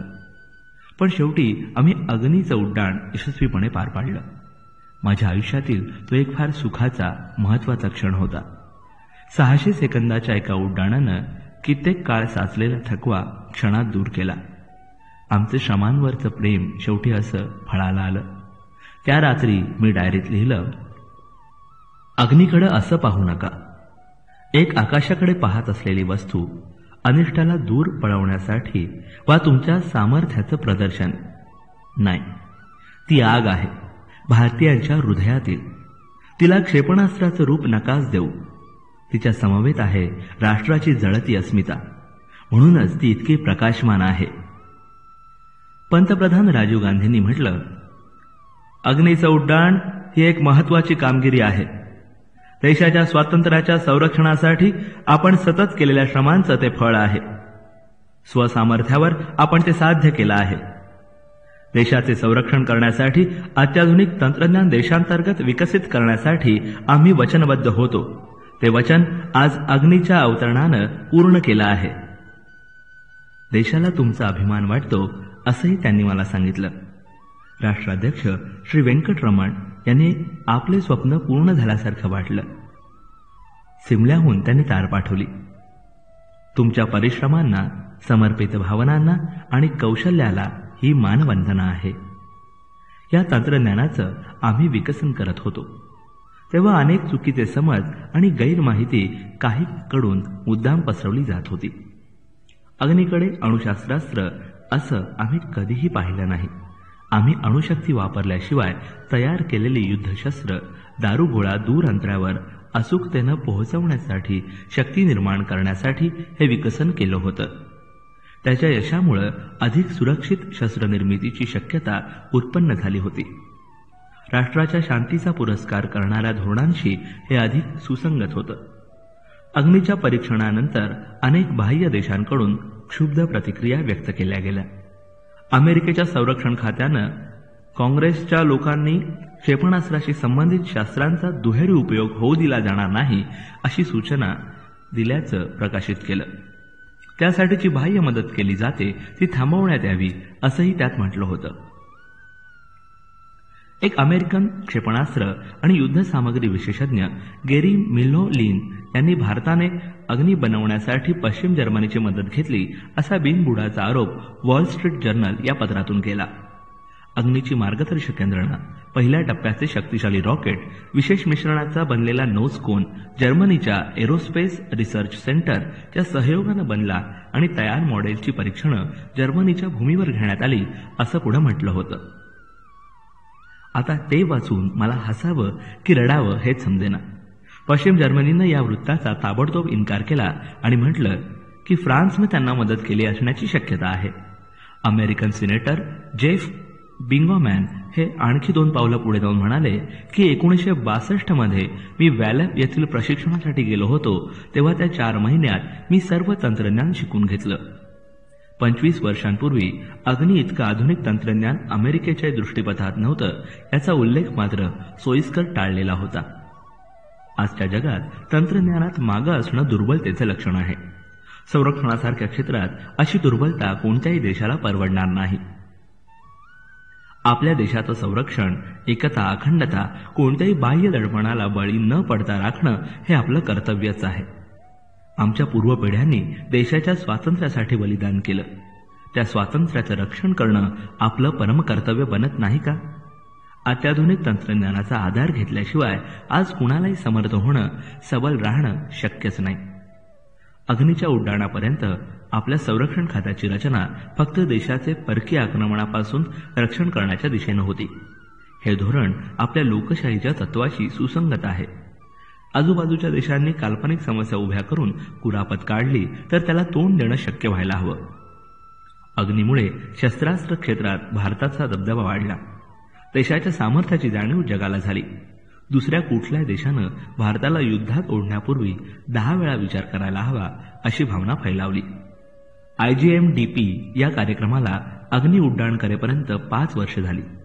अग्नीमुळे आमचे रिएंट्री तंत्रज्ञानातील कौशल्य सिद्ध झालं. पृथ्वी आणि त्रिशूल या क्षेपणास्त्रांनी आधीच यश मिळवलं होतं. नाग आणि आकाश हे प्रकल्प तंत्रज्ञानाच्या अशा विभागात आहेत की त्या ठिकाणी आंतरराष्ट्रीय स्पर्धा जवळजवळ नाहीच. नव्या प्रकारच्या तंत्रज्ञानाशी संबंधित असे हे प्रकल्प आहेत. आता त्यावर अधिक लक्ष केंद्रित करायची गरज होती. सप्टेंबर 1989ला मला जवाहरलाल नेहरू मेमोरियल येथे व्याख्यान देण्यासाठी महाराष्ट्र विज्ञान अकादमीचं निमंत्रण आलं. या संधीचा उपयोग करून संशोधन क्षेत्रात नुकतंच पदार्पण करणाऱ्या तरुण शास्त्रज्ञांसमोर मी माझ्या पुढील योजना विस्तारानं मांडल्या. हवेतून हवेत उडवले जाणारे अस्त्र हे क्षेपणास्त्र देशात विकसित करायचा मानस मी बोलून दाखवला. भारतीय युद्धविमानाच्या मागे राहून हे अस्त्र मारा करू शकेल. इन्फ्रारेड किरण वापरून प्रतिमा मिळवणं, कमी तरंग लांबीच्या लहरी वापरणारी रडार यंत्रणा. नाग या क्षेपणास्त्रासाठी वापरली गेली. ही देशातच विकसित केली गेलेली यंत्र आंतरराष्ट्रीय दर्जाची आहेत. अत्युच्च दर्जाचं आधुनिक काम स्वसामर्थ्यानं आपण आपल्या देशात पार पाडू शकतो असा विश्वास निर्माण झालाय. नव्या नव्या पद्धतीची मिश्रण वापरून अवकाशात उडणाऱ्या वाहनांचे सुटे भाग बनवायचं तंत्रही आपण स्वतःच्या बळावर विकसित केलं. पंतप्रधान श्रीमती इंदिरा गांधींनी या प्रकारच्या प्रयत्नांना चालना दिली. आपल्या देशातील बुद्धिमान संशोधकांनी आपण पुढारलेल्या देशांच्या खूप मागे आहोत हा भ्रम दूर केला. उद्योग, व्यवसाय, कारखानदारीतील दुय्यम स्थान दूर केलं. देशाला समर्थ केलं. सप्टेंबर 1988 मध्ये पृथ्वीचं दुसरं उड्डाणही यशस्वीपणे पार पडलं. आज पृथ्वी हे जमिनीवरून जमिनीवरील लक्ष्यांचा वेध घेणारं जगातील सर्वोत्तम क्षेपणास्त्र गणलं जातं. 1000 किलो वजनाचं युद्ध साहित्य 250 किलोमीटरवर नेऊन 50 मीटर परिसरात त्याचा अचूक मारा करण्याची क्षमता पृथ्वीमध्ये आहे. संगणकानं नियंत्रित केलेलं वजन, अंतर, अचूकता यांची वेगवेगळी समीकरणं बनवून क्षेपणास्त्र विकसित करणं यापुढे कमी वेळात आपण साध्य करू शकतो.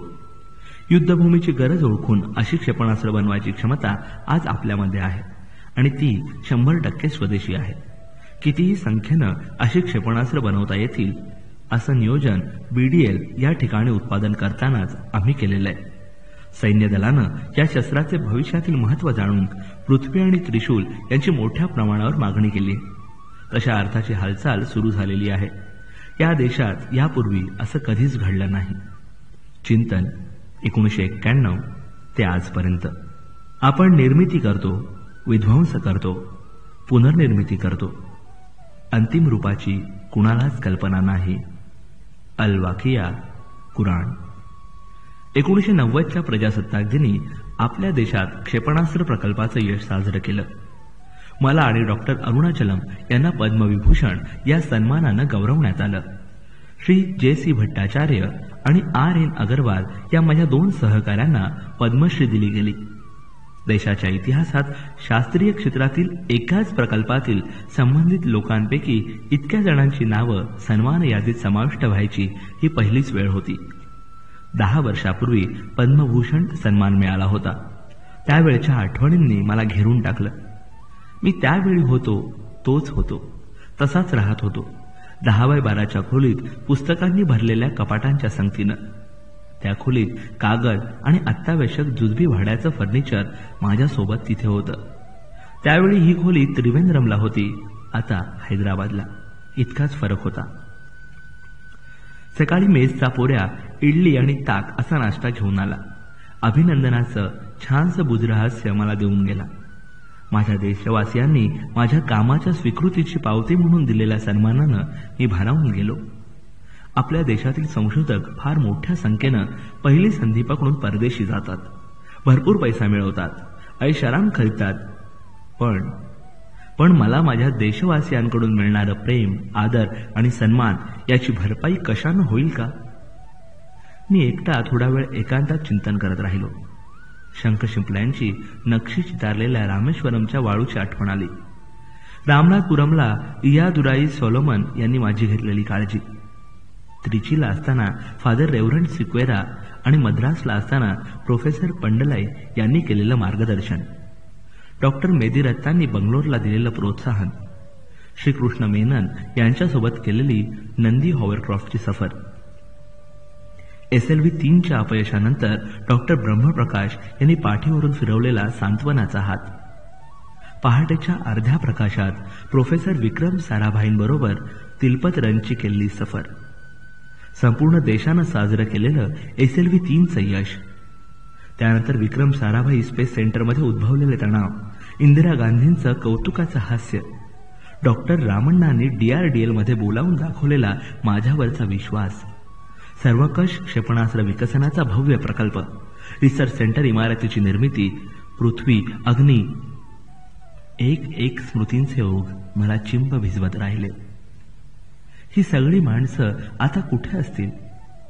माझे वडील प्रोफेसर साराभाई, डॉक्टर ब्रह्मप्रकाश यांना मी भेटून माझा आनंद त्यांच्या सहभागानं द्विगुणित करू शकेन का? एका विलक्षण समाधी अवस्थेत मी पुन्हा धरणी मातेचं छोटंसं मूल झालो. स्वर्ग माझा पिता झाला, सृष्टी माझी माता.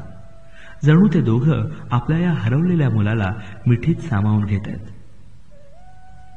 दूर व्हा प्रेमळ विचारांनो, मनस्ताप करू नको. माझ्या आत्म्या कामानं माझे दिवस व्यापले. रात्री मागितल्या तरी रामेश्वरमच्या किनाऱ्याच्या स्मृती अजूनही माझ्या स्वप्नदृष्टीला झपाटून टाकतायत. 15 दिवसांनी अय्यर आणि त्याच्या सहकाऱ्यांनी आम्हाला मिळालेलं सन्मान नागच्या पहिल्या उड्डाणानं साजरं केलं. लगेच दुसऱ्या दिवशी पुन्हा नाग यशस्वीरित्या उडवण्यात आलं. पहिली संपूर्ण भारतीय बनावटीची मिश्र आकाशयान आणि इंधन व्यवस्था त्या 2 उड्डाणांनी परीक्षिली गेली. इथंच बनलेल्या उष्णतेच्या गुणधर्मावर आधारित बॅटरीवर सुद्धा कसोटीला आल्या. पाश्चात्य देशांच्या तोडीनं 3ऱ्या पिढीच्या रणगाडाविरोधी क्षेपणास्त्राचे तंत्रज्ञान भारताजवळ आता होतं. फक्त वेध घेऊन उडवलं की रणगाडा जमीनदोस्त व्हायला हवा अशी ही शस्त्र होती. मिश्र तंत्रज्ञान, स्थानिक कौशल्य यशस्वी करणाऱ्या 2 महत्वाच्या पायऱ्या होत्या. नागमध्ये 2 नवीन तांत्रिक बाबी होत्या. इन्फ्रारेड आणि मिलीमेट्रिक लहरी वापरून रडार यंत्र तयार केलं होतं. जणू नागला दृष्टी मिळाली होती. देशातील एकाही प्रयोगशाळेत ही अत्याधुनिक यंत्र बनवण्याची क्षमता नव्हती, पण करून दाखवायची जिद्द जरूर होती. मग प्रकल्पाचे भाग पाहून एकेका ठिकाणी विकसन करण्यासाठी योजना बनवण्यात आली. चंदीगडच्या सेमीकंडक्टर कॉम्प्लेक्स इथे अनेक अँटेना वापरून अचूक संदेश ग्रहण करणारे चार्ज कपल डिव्हाइस बनवण्यात आलं. सॉलिड फिजिक्स लॅब नवी दिल्ली येथे त्या रडारासाठी योग्य असा पारा आणि कॅडमियम धातूंचं मिश्रण वापरून विद्युतभार ओळखणारे डिटेक्टर्स विकसित करण्यात आले. डिफेन्स सायन्स सेंटर दिल्लीमध्ये जूल थॉम्सन परिणामावर आधारित शीतकरण यंत्रणा बनली.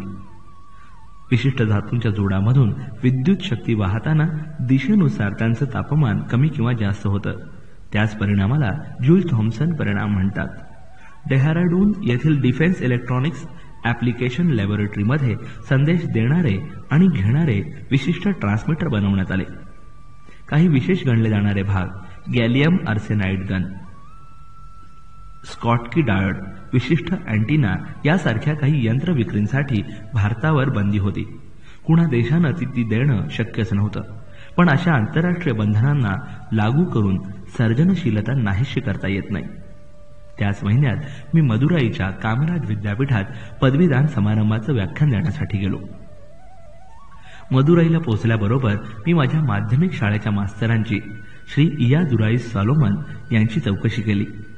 80 वर्षांचे मास्तर आता रेव्हरंड झाले होते. मदुराईच्या एका उपनगरात राहत आहेत असं कळल्यावर टॅक्सी घेऊन मी त्यांचं घर शोधलं. आज विद्यापीठात माझं भाषण आहे हे त्यांना ठाऊक होतं, पण तिथं येणं त्यांना शक्य होणार नव्हतं. गुरु शिष्यांची अशी भावपूर्ण अशी भेट घडली. तामिळनाडूचे गव्हर्नर डॉक्टर PC अलेक्झांडर त्या समारंभाच्या अध्यक्षस्थानी होते. वृद्धत्वातही आपल्या जुन्या आवडत्या विद्यार्थ्याला न विसरलेले गुरु पाहून तेही हेलावून गेले. त्यांनी मास्तरांना व्यासपीठावर मानानं बसवून घेतलं.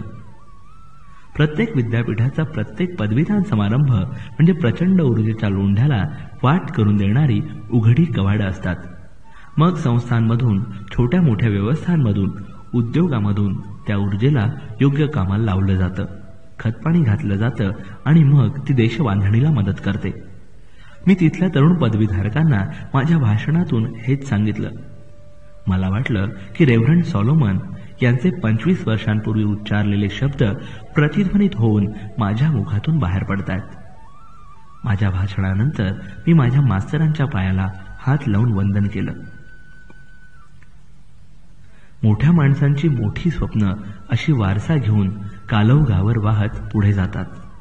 माझ्या या बोलण्यावर ते उत्तरले, कलाम, तू माझी ध्येय फक्त गाठली नाहीस, तर त्याहून मोठा होऊन ती झाकोळून टाकलीस.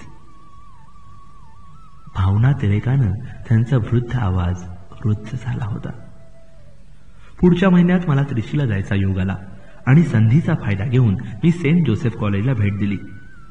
Reverend father Sequeira, reverend father ओरहार्ट, प्रोफेसर सुब्रमण्यम, प्रोफेसर इया पेरुमल खोनार, प्रोफेसर थोतथ्री अय्यंगार यापैकी कुणीही भेटू शकलं नाही.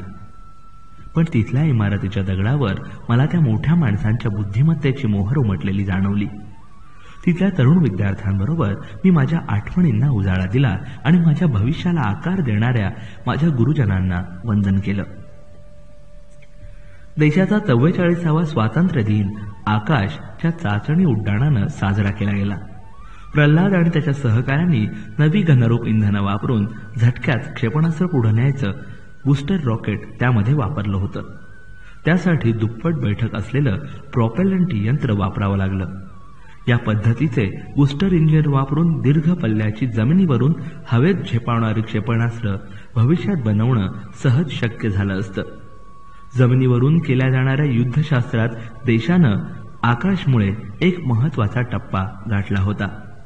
1990च्या शेवटी जाधवपूर विद्यापीठानं एका विशेष समारंभात डॉक्टर ऑफ सायन्स या पदवीनं मला सन्मानित केलं. माझ्यासोबत आणखी एक नाव होतं, डॉक्टर नेल्सन मंडेला. त्यांना त्याच समारंभात सन्माननीय डॉक्टरेट दिली. त्यामुळे मला खरं तर संकोचल्यासारखं वाटलं. माझ्यामध्ये आणि त्यांच्यामध्ये कुठलं साम्य होतं? कदाचित ध्येयाच्या मागे ते मिळेपर्यंत चिवटपणे जायची वृत्ती आम्हा दोघांमध्ये समान होती. देशासाठी रॉकेट बनवायचं माझं स्वप्न एका मोठ्या लोकसमूहाला प्रतिष्ठा मिळवून द्यायच्या त्यांच्या स्वप्नापुढे पदार्थ होतं. पण आपापल्या ध्येयाशी असलेली निष्ठा यामध्ये फारसा फरक नव्हता. त्या प्रसंगी तरुण मुलांना मी 4 अनुभवाचे शब्द सांगितले. आपल्या आयुष्यात तकलादू आनंद, ऐश आराम यांच्या मागे लागण्याऐवजी काहीतरी भरीव शाश्वत मिळवण्यासाठी समर्पित वृत्तीनं काम करा. देशाच्या मिसाईल काउन्सिलनं 1991 हे वर्ष DRDL आणि RCI यासाठी नव्या संकल्पनांचं वर्ष असं जाहीर केलं. आम्ही जेव्हा समग्र क्षेपणास्त्र प्रकल्पाची सुरुवात केली तेव्हा ती वाट काट्याकुट्यांना भरलेली होती. एकदा पृथ्वी आणि त्रिशूळ बनल्यावर पुढील रस्ता तुलनेनं सोपा होता. माझ्या सहकाऱ्यांना मी प्रत्यक्ष उपयोगात येऊ शकतील अशा पद्धतीनं चाचण्या घ्यायला सांगितल्या. हे तसं कठीण होतं, पण आम्ही आता कशाची भीती बाळगतच नव्हतो.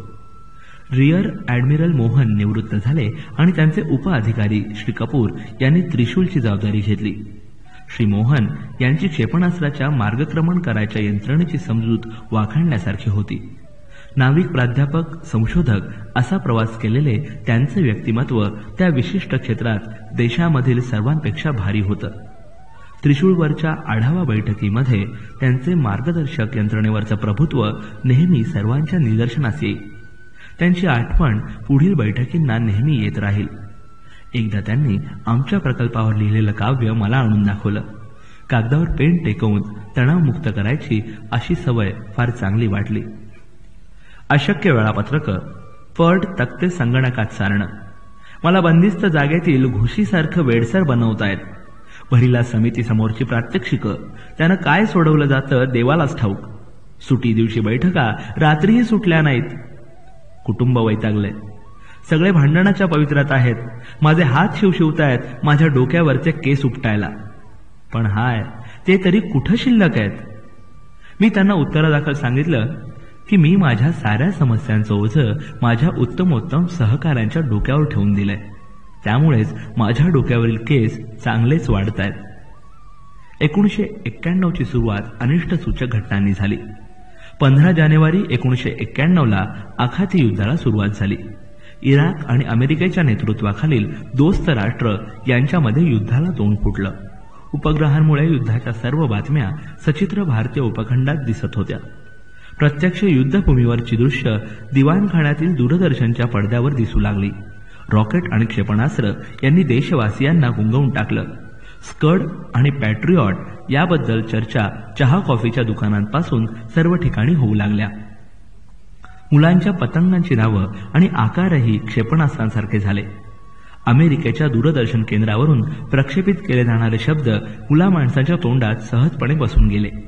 त्याच वेळेला पृथ्वी आणि त्रिशूळची उड्डाणं करण्यात आली.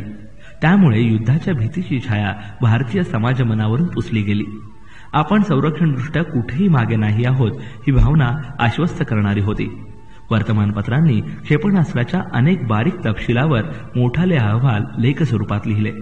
पृथ्वी आणि त्रिशूळच्या मार्गदर्शन यंत्रणा, लघुलहरी वापरून केलेले संदेशवहन अशा गोष्टींनी सामान्य जनांमध्ये जागृती झाली. आखाती युद्धात वापरली गेलेली क्षेपणास्त्र आणि आमच्या चाचण्या यामधील साम्य जनतेच्या चटकन लक्षात आलं.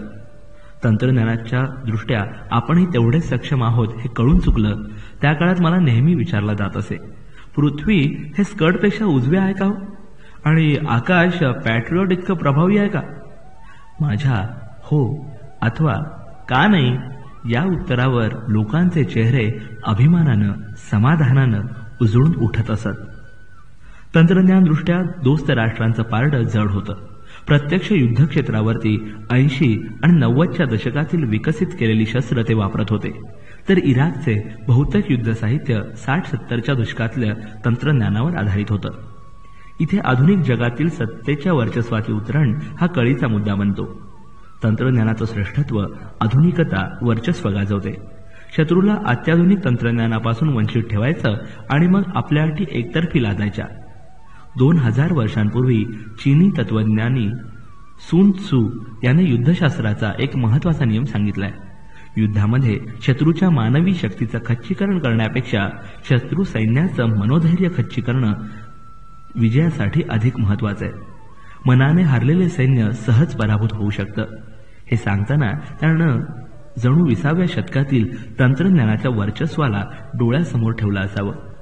आखाती युद्धात वापरली गेलेली इलेक्ट्रॉनिक शस्त्र आणि क्षेपणास्त्र यांचा एकत्रितपणे केला गेलेला मुबलक वापर पाहणं हे युद्धशास्त्राच्या माहितगारांना डोळ्यांना मेजवानी मिळाल्यासारखं होतं. जणू 21व्या शतकात युद्ध झालं तर जगाच्या रंगमंचावर काय दिसेल याची झलक पाहायला मिळावी. क्षेपणास्त्र, इलेक्ट्रॉनिक शस्त्र, माहिती तंत्रज्ञान हे जणू त्यावर प्रमुख भूमिका निभावणार आहेत. आपल्या देशात तंत्रज्ञान म्हणजे अजूनही काळाधूर ओकणाऱ्या उंच चिमण्या आणि कर्कश आवाज करणारी अवजड यंत्र हेच चित्र बहुसंख्य लोकांच्या डोळ्यासमोर उभं राहतं. मध्ययुगामध्ये घोड्याचा लगाम शोधला गेला आणि शेतीशास्त्रात आमूलाग्र बदल झाला. त्यानंतर कित्येक शतकांनी बेसमरची धातू वितळवणारी पट्टी बनली आणि मानवाने धातूला हवा तो आकार देऊन फार मोठी तांत्रिक झेप घेतली. तंत्रज्ञानामध्ये अशी काही संशोधनं किंवा यंत्र बनतात की त्यांचा प्रत्यक्ष व्यवहारात उपयोग होतोच असं नाही, पण ज्ञान म्हणून ते मानवाला समृद्ध करत राहते. उदाहरण द्यायचं झालं तर रसायनशास्त्रातील प्रक्रिया, मासे प्रजनन करतात ते शास्त्र, गवत उपटण्याचं, रोगी तपासायचं किंवा इतिहास शिकवायचं, युद्ध करायचं किंवा थांबवायचं अशी अनेक देता येतील. आज अधिकांश तंत्रज्ञान हे फिरत्या पट्ट्यापासून वा उघड्या भट्टीपासून दूर असतं. इलेक्ट्रॉनिक्स, अवकाश संशोधन अशा नव्या क्षेत्रात तर शांतता आणि स्वच्छता प्रथम क्रमांकाची गरज असते. फिरत्या पट्ट्यापाशी उभी असलेली लहान सहान कामं करणारी माणसांची फौज हे चित्र कालबाह्य झालंय. नव्या तंत्रज्ञानाला सोबत नेण्याआधी जनमानसातील ही तंत्रज्ञानाची कालबाह्य प्रतीकं आधी बदलायला हवीत. तंत्रज्ञान हे तंत्रज्ञान पचवूनच वाढतं, अधिक पुढे जातं, स्वतःचा उद्धार स्वतःच करू शकतं. एका अर्थानं तंत्रज्ञानातील प्रगती ही 3 टप्प्यांमध्ये एकमेकात गुंतलेली वर्तुळाकार साखळी असते. पहिली निर्मिती अवस्था, ज्यामध्ये एखाद्या कल्पनेचा आराखडा असतो. मग तो आराखडा सत्यात उतरवला जातो आणि प्रत्यक्ष व्यवहारात त्याचा वापर केला जातो. मग ते समाजात मिळून मिसळून जातं आणि जीवनाचा एक भाग बनतं. इथंच हे वर्तुळ पूर्ण होतं.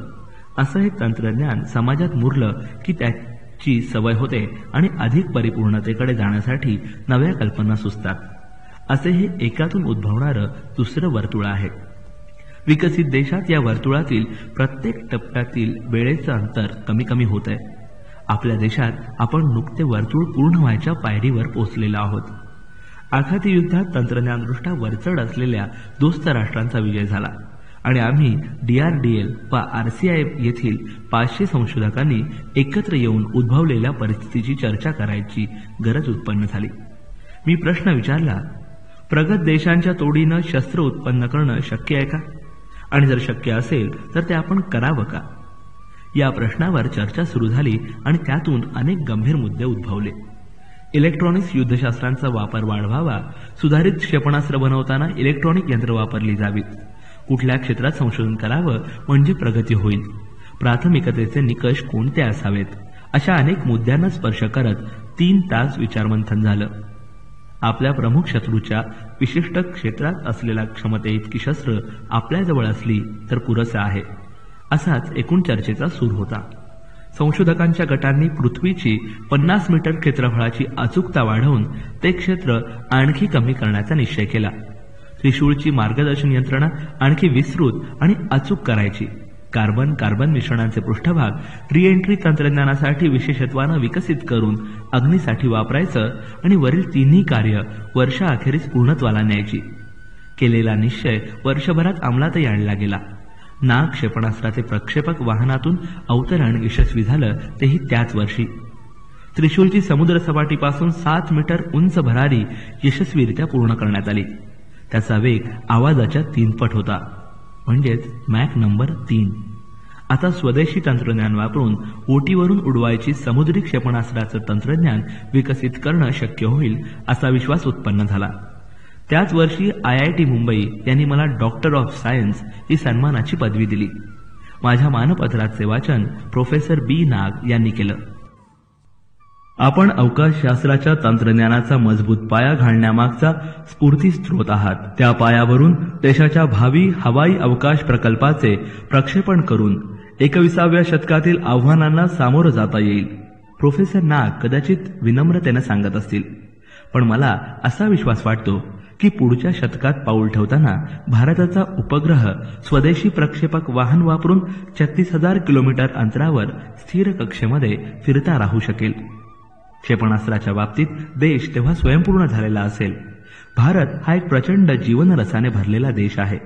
इतर देशांना त्याची आंतरशक्ती पूर्णपणे उमजलेली नसेल, पण यापुढे भारताला कुणी दुर्लक्षण टाकू शकणार नाही. 15 ऑक्टोबर 1991ला मला 60 वर्ष पूर्ण झाली. निवृत्त झाल्यावर मी दुर्लक्षित वर्गातील गुणवान मुलांसाठी शाळा काढायची ठरवली होती.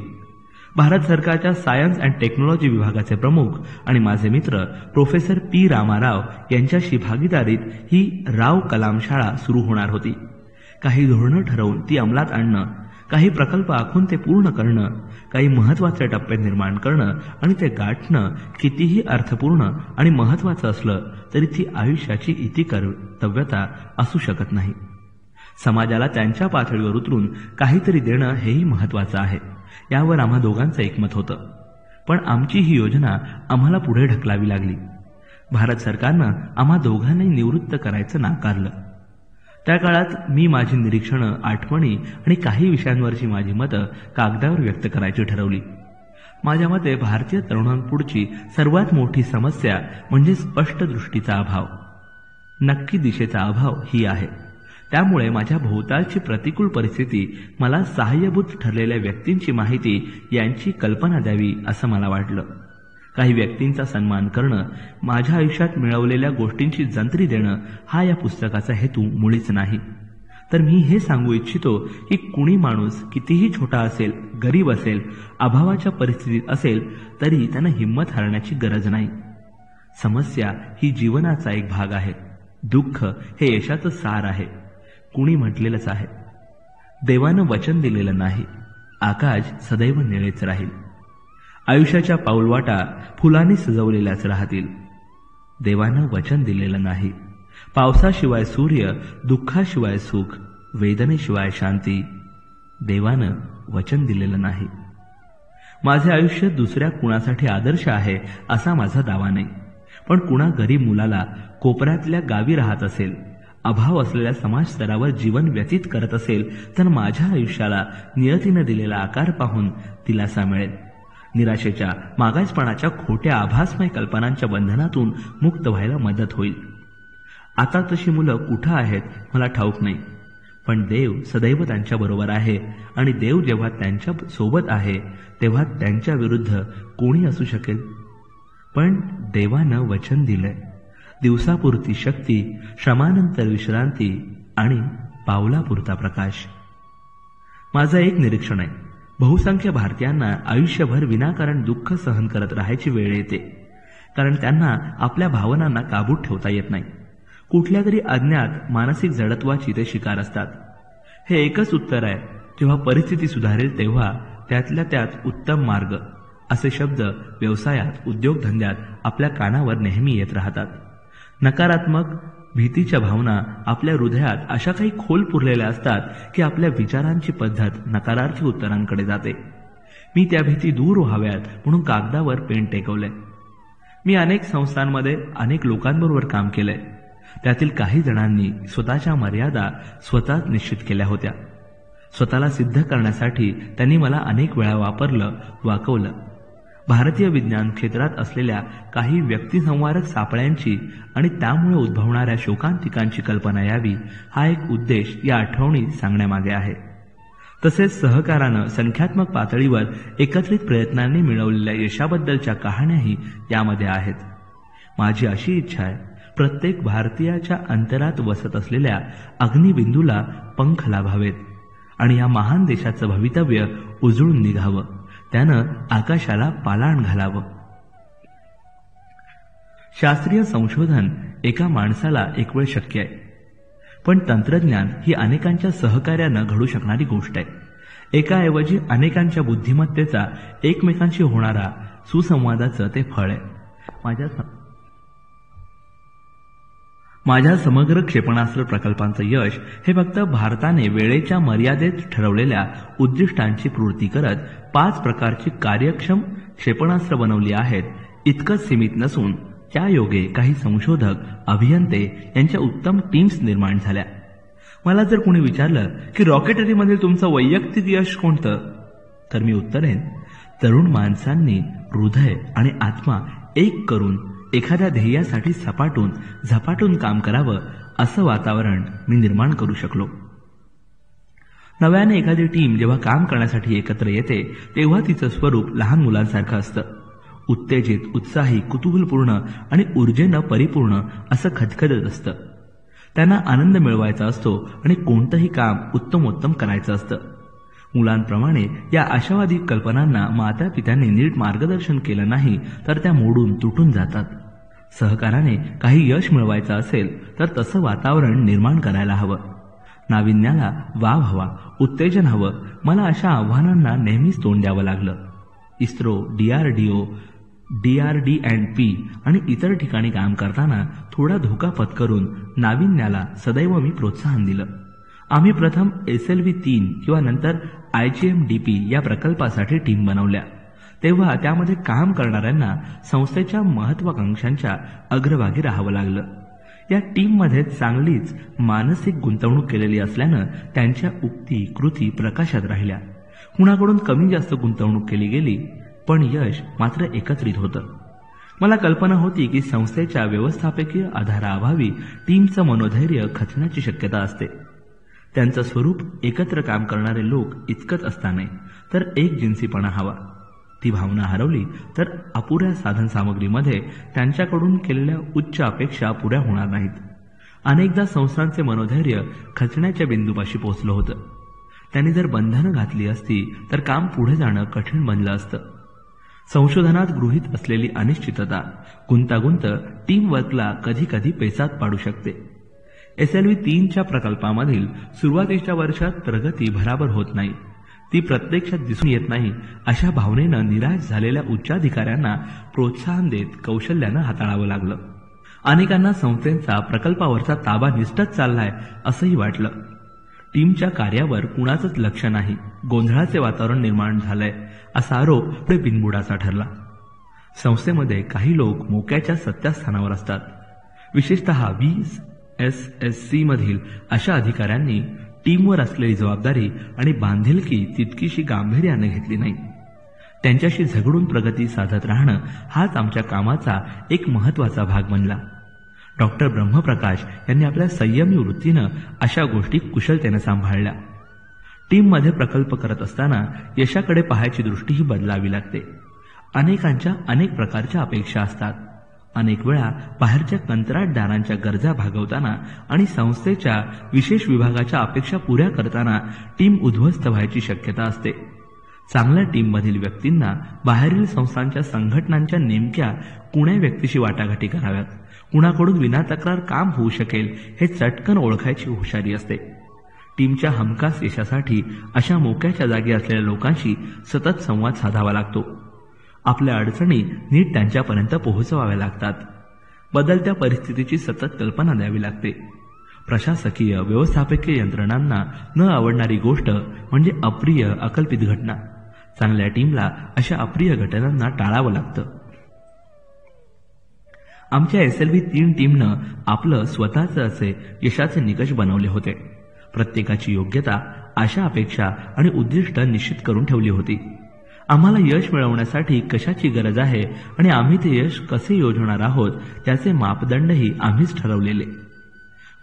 कुणी कामाचा कुठला भाग उचलावा याचं वाटपही आम्हीच करत होतो.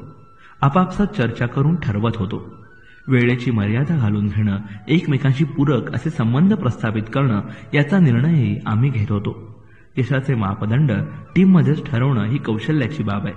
कारण पृष्ठभागावरती जे दिसून येतं त्यापेक्षा आता बरेच काही घडत असतं. बाह्यतः पाहिलं तर टीम आपले कार्य पुढे रेटतंय, प्रकल्पांची उद्दिष्ट मिळवायचा प्रयत्न करते असं दिसतं. पण मी अनेकदा अनुभवलंय, आपल्याला नक्की काय सांगायचं आहे ते स्पष्टपणे सांगायला लोक कचरतात.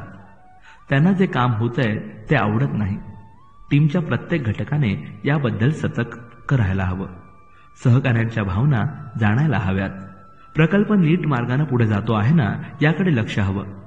फक्त आपले काम संपलं की संबंध संपला ही वृत्ती उपयोगी पडत नाही. टीममध्ये प्रकल्प करत असताना प्रत्येकाच्या कामाचे तुकडे जोडून एक स्वच्छ स्पष्ट चित्र निर्माण व्हायचं असेल तर प्रत्येक तुकडा बनवताना दुसऱ्याला पूरक असा बनवणं भाग आहे. प्रकल्पाच्या नक्की गरजा आपल्या संदर्भात जाणून घ्यायला हव्यात. प्रकल्पाच्या टीममधील व्यक्तींचं आणि काम करणाऱ्या केंद्रातील व्यक्तींचे संबंध चांगले आरोग्यपूर्ण हवेत. ते तसे राहावेत म्हणून प्रमुखानं प्रयत्नशील राहायला हवं. दोघांनीही एकमेकांवरचे अवलंबित्व समजायला हवं. आपल्या दोघांवरही प्रकल्पाचे यश आणि पर्यायानं स्वतःला सिद्ध करणं अवलंबून आहे हेही कळायला हवं. दोघांचेही कार्य प्रकल्पामध्ये पणाला लागते याची कल्पना हवी. दुसऱ्या पातळीवरती प्रत्येक बाजूनं दुसऱ्याची कुवत ओळखून त्याची बलस्थानं, दुर्बलता समजून घ्यायला हवीत. मग योजनाबद्ध मार्ग आखून ती कशी वापरावीत वा टाळावीत हे ठरवायला हवं. या दोघांमधला एक प्रकारचा करार आहे असं ढोबळ मनानं म्हणता येईल. एकमेकांचे प्रश्न, अपेक्षा, यशाचे मापदंड यांना जोखत नक्की संबंध कशा प्रकारे असावेत हे ठरवावं लागतं. काही बाबतीत नियमातील काटेकोरता सैल करावी लागते तर कधी नियमांचा आग्रह धरावा लागतो. यावर सोपा मार्ग म्हणजे एकमेकांच्या संबंधांमध्ये, व्यवहारामध्ये पारदर्शकता, खुलेपणा ठेवायला हवा. तांत्रिक अथवा वैयक्तिक पातळीवर एकमेकांशी स्पष्ट आणि स्वच्छ व्यवहार असावेत. म्हणजे एकदम काहीतरी धक्का देणारं, उद्विग्न करणारं घडू शकत नाही. समग्र क्षेपणास्त्र कार्यक्रमाचे शिवधनु पिल्ले आणि त्यांच्या सहकाऱ्यांनी स्वतःची कौशल्य वापरून असे संबंध अगदी स्नेहपूर्ण राखले होते. पेस या नावाखाली झालेल्या कार्याचं विश्लेषण, नियंत्रण आणि मूल्यमापन करण्यासाठी प्रोग्राम ॲनालिसिस कंट्रोल इव्हॅल्युएशन हा एक कार्यक्रम ठेवला होता. रोज दुपारी 12 ते 1 प्रकल्पात काम करणारी टीम आणि कार्यकेंद्राचे अधिकारी एकत्र बसून चर्चा करत यशाचा जवळचा मार्ग शोधण्यासाठी, वेळेची बचत करण्यासाठी काय करता येईल याची एकत्र चर्चा होई. सर्वांनी मिळून नियोजन करायची कल्पना चांगली उत्साहवर्धक ठरली आणि त्यामुळे आधी अशक्य वाटलेल्या गोष्टी शक्य झाल्या. यशाकडे पाहायची दृष्टी तयार झाली. तंत्रज्ञानाचे व्यवस्थापन ही 60च्या दशकात रुजलेली संकल्पना आहे. उत्पादनाच्या वेगवेगळ्या स्तरांचे सुसूत्रीकरण आणि उत्पादनाशी निगडित व्यवस्थापन रचना या 2 महत्त्वाच्या मुद्द्यांच्या विचारातूनच तंत्रज्ञान व्यवस्थापन विकसित झाले. त्यामध्ये 2 प्रकार आहेत. प्रायमल म्हणजे आर्थिक व्यवस्था सांभाळणारे व्यवस्थापन आणि रॅशनल म्हणजे उत्पादन व्यवस्था सांभाळणारे कर्मचारी. माझ्यासमोर व्यवस्थापन म्हणजे अभियंते, संशोधक यांच्यासारखा कर्मचारी वर्ग उभा राहतो. प्रायमल व्यवस्थापन स्वातंत्र्य वृत्तीच्या लोकांची अपेक्षा करतं. काम नेमून दिल्यावर त्यांनी वेळेत पूर्ण करावं, मार्ग आपण शोधावा अशी व्यवस्था असते. रॅशनल व्यवस्थापनात विशिष्ट जबाबदारी दिल्यावर त्यांनी निभावी, पण व्यवस्थापनावर ते अधिक अवलंबून असतात. मला या दोन्ही पद्धतीतील मध्यम वर्ग अधिक भावतो. वेगवेगळ्या घटकांमध्ये समन्वय साधून एकमेकांशी सहकार्य करत जबाबदारीच्या भावनेनं एकत्र प्रकल्प पूर्ण करावेत असं वाटतं.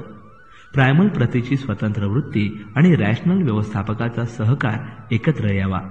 लोकांमध्ये संबंध प्रस्थापित करून साधन सामग्री, वेळापत्रक, आर्थिक नियोजन अशा अनेक वाटांनी मोठ्या प्रचंड प्रकल्पाचे व्यवस्थापन यशस्वी होतं.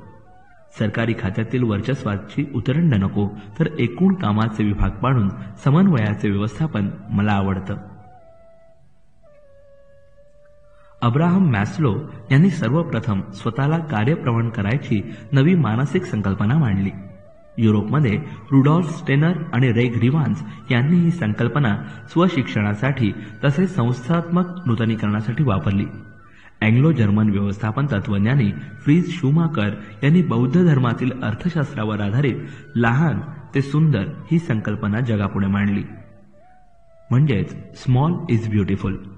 भारतीय उपखंडात महात्मा गांधींनी तळागाळातील लोकांपर्यंत तंत्रज्ञान नेलं आणि ग्राहक हा सर्व आर्थिक व्यवहाराचा केंद्रबिंदू असावा असं प्रतिपादन केलं. JRD टाटा यांनी प्रगतीवर आधारित पायाभूत संरचना आणली. डॉक्टर होमी जहांगीर भाभा आणि प्रोफेसर विक्रम साराभाई यांनी उच्च तंत्रज्ञानावर आधारित अणुशक्ती, अवकाश प्रकल्प अशा आधुनिक मार्गानं काळाच्या प्रवाहाबरोबर जाणं महत्त्वाचं असतं यावर भर दिला. भाभा आणि साराभाई यांचे सुधारणांचे तत्वज्ञान पुढे नेण्यासाठी डॉक्टर स्वामीनाथन यांनी हरित क्रांतीची बीजे रोवली. नैसर्गिक समतोल, निसर्गाशी एकात्मता हा त्यामागचा प्रमुख विचार होता. डॉक्टर वर्गीस कुरियन यांनी सशक्त सहकार चळवळ उभी करून दुग्ध व्यवसायात क्रांती घडवली. प्रोफेसर सतीश धवन यांनी अवकाश संशोधनामध्ये फार मोठ्या प्रकल्पांची व्यवस्थापनं तत्व राबवून दाखवली. समग्र क्षेपणास्त्र प्रकल्पामध्ये मी प्रोफेसर साराभाईंची दूरदृष्टी, प्रोफेसर धवन यांची काम हेच जीवितध्येय मानण्याची वृत्ती यांचा मिलाफ घडवून अत्याधुनिक तंत्रज्ञानाची कास धरणारे डॉक्टर ब्रह्मप्रकाश यांची मतं त्यात मिसळून राबवायचा प्रयत्न केला. अवकाश संशोधन क्षेत्रात मी बदल घडवले. संपूर्ण स्वदेशी स्थानिक गुणवत्ता विकासनाने मी देशाला स्वयंपूर्णतेकडे नेणाऱ्या दिशेनं पावलं टाकली. माझ्या विचारांना स्पष्ट करण्यासाठी झाडाची उपमा योग्य होईल. तंत्रज्ञान व्यवस्थापनाचे झाड स्वतःला कार्यप्रवण केले तरच मूळ धरते. गरज, नूतनीकरण, परस्पर अवलंबन आणि नैसर्गिक वातावरण समजून घेतलं तर हे झाड बहरतं. झाडाची वाढ उत्क्रांतीच्या नियमानुसार होते. जे बदल घडतात ते सावकाश होणं आणि एकदम पूर्णतया बदलून जाणं या दोन्ही प्रकारांनी घडतात. प्रत्येक रूपांतर हे तंत्रज्ञानाला उच्च व्यामिश्र पातळीवर तरी नेतं किंवा खाली अधिक प्राथमिक पातळीवर आणतं.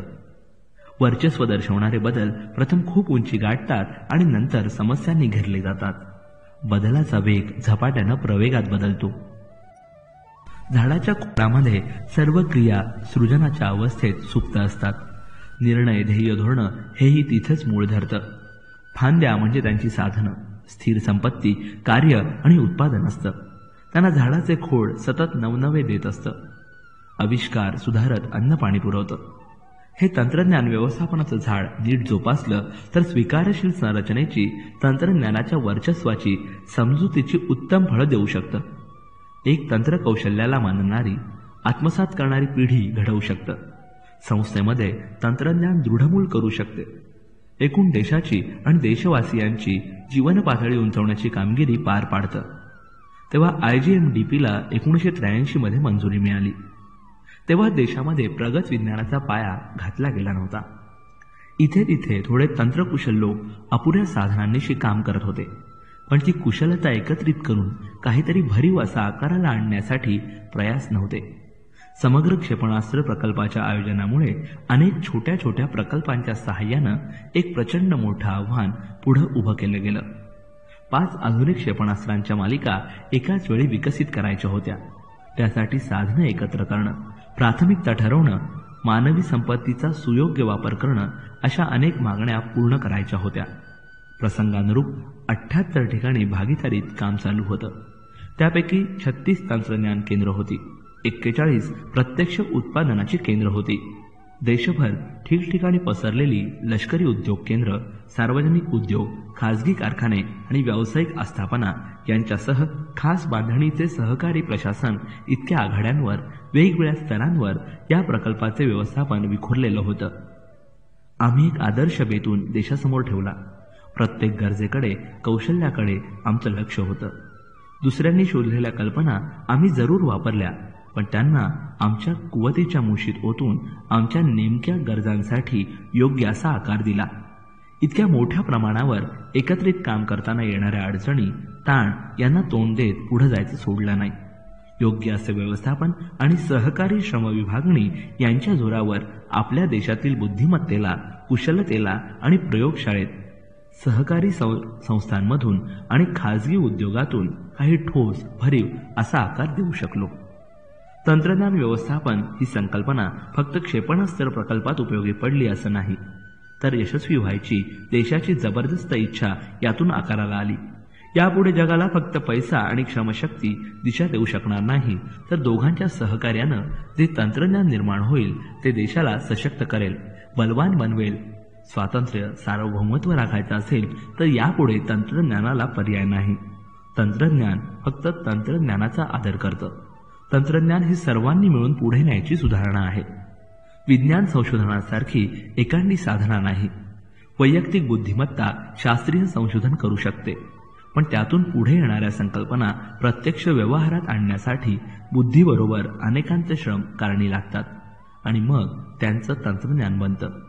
समग्र क्षेपणास्त्र प्रकल्पाद्वारे कल्पना प्रत्यक्षात आणण्यासाठी मी अशा अनेकांना 78 कुटुंब संस्थांना एकत्र आणून केंद्रीभूत करू शकलो. आपल्या देशातील संशोधकांबद्दल, त्यांच्या आयुष्याबद्दल नेहमी तात्विक पातळीवर चर्वितचर्वण केलं जातं, पण त्यांना कुठं पोहोचायचंय, तिथं ते कसे पोचले याबद्दल फारसं विचारमंथन होताना दिसत नाही. माझ्या या व्यक्ती बनायच्या धडपडीची कहाणी तुम्हाला सांगण्यामध्ये या प्रवासाबद्दल थोडी कल्पना यावी हा हेतू आहे. मला आशा वाटते की काही तरुणांना यातून बोध घ्यावासा वाटेल. पाय रोवून समाज मान्यता मिळवण्यासाठी ताठ उभं राहावं अशी प्रेरणा मिळेल. आपल्या समाजात मान्यता मिळवण्यासाठी काही सर्वसामान्य मापदंड आहेत.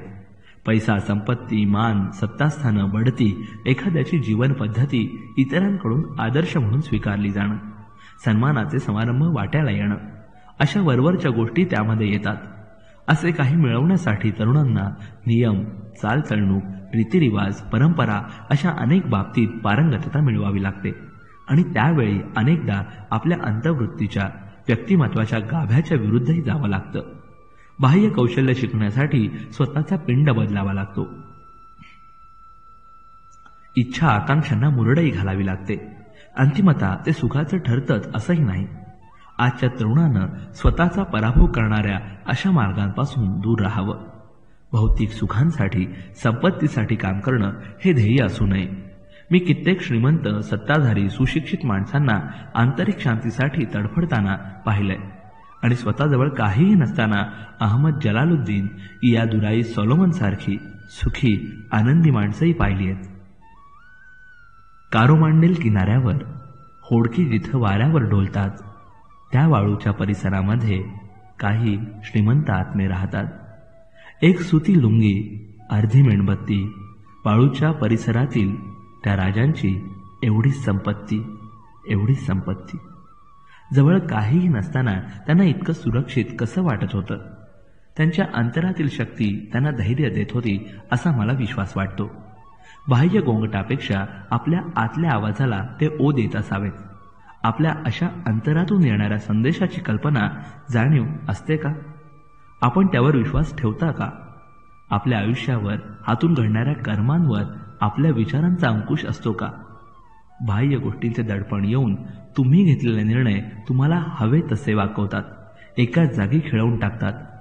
मी अनुभवानं सांगतो, मनाचा कौल मानत चला. आपलं आयुष्य, परिसर अधिक चांगलं झाल्याचा तुम्हाला अनुभव येईल. अशा आंतरिक शक्तींनी युक्त सशक्त नेत्यांनी देश श्रीमंत होत असतो. जे नागरिक स्वतःचाच विचार करतात, वैयक्तिक कोशात गुरफटून राहतात, त्यांना हवं तसं वाकवता येतं आणि त्यांची स्वत्वाची जाणीव इतकी बोथट झालेली असते की त्यांना त्याचं काहीही वाटत नाही. आपल्यामध्ये असलेली आंतरिक शक्ती, कौशल्य आपलं आयुष्य घडवण्यात गुंतवून टाकावी. विशेषतः कल्पनाशक्तीचा विकास आपण करू शकलो तर यश मिळेल. आपल्या स्वतंत्र गुणधर्माचा आविष्कार करून माणूस बनणं शक्य होईल. तुम्ही, मी, आपण साऱ्यांना या पृथ्वी तलावर त्यानं किंमत न द्यावी लागताना पाठवलं आहे. ते आपले सर्व सृजनात्मक गुणधर्म वापरून शांतीनं राहण्यासाठी. आपापल्या आवडीनुसार आपण मार्ग निवडतो आणि नियती उत्क्रांत करायचा प्रयत्न करतो. जीवन हा एक कठीण संग्राम आहे. आपल्या स्वत्वाची जाणीव ठेवल्याशिवाय तो जिंकणं शक्य नाही. दुसऱ्यांनी सांगितलेल्या मार्गावरून न जाण्यासाठी धैर्य लागतं.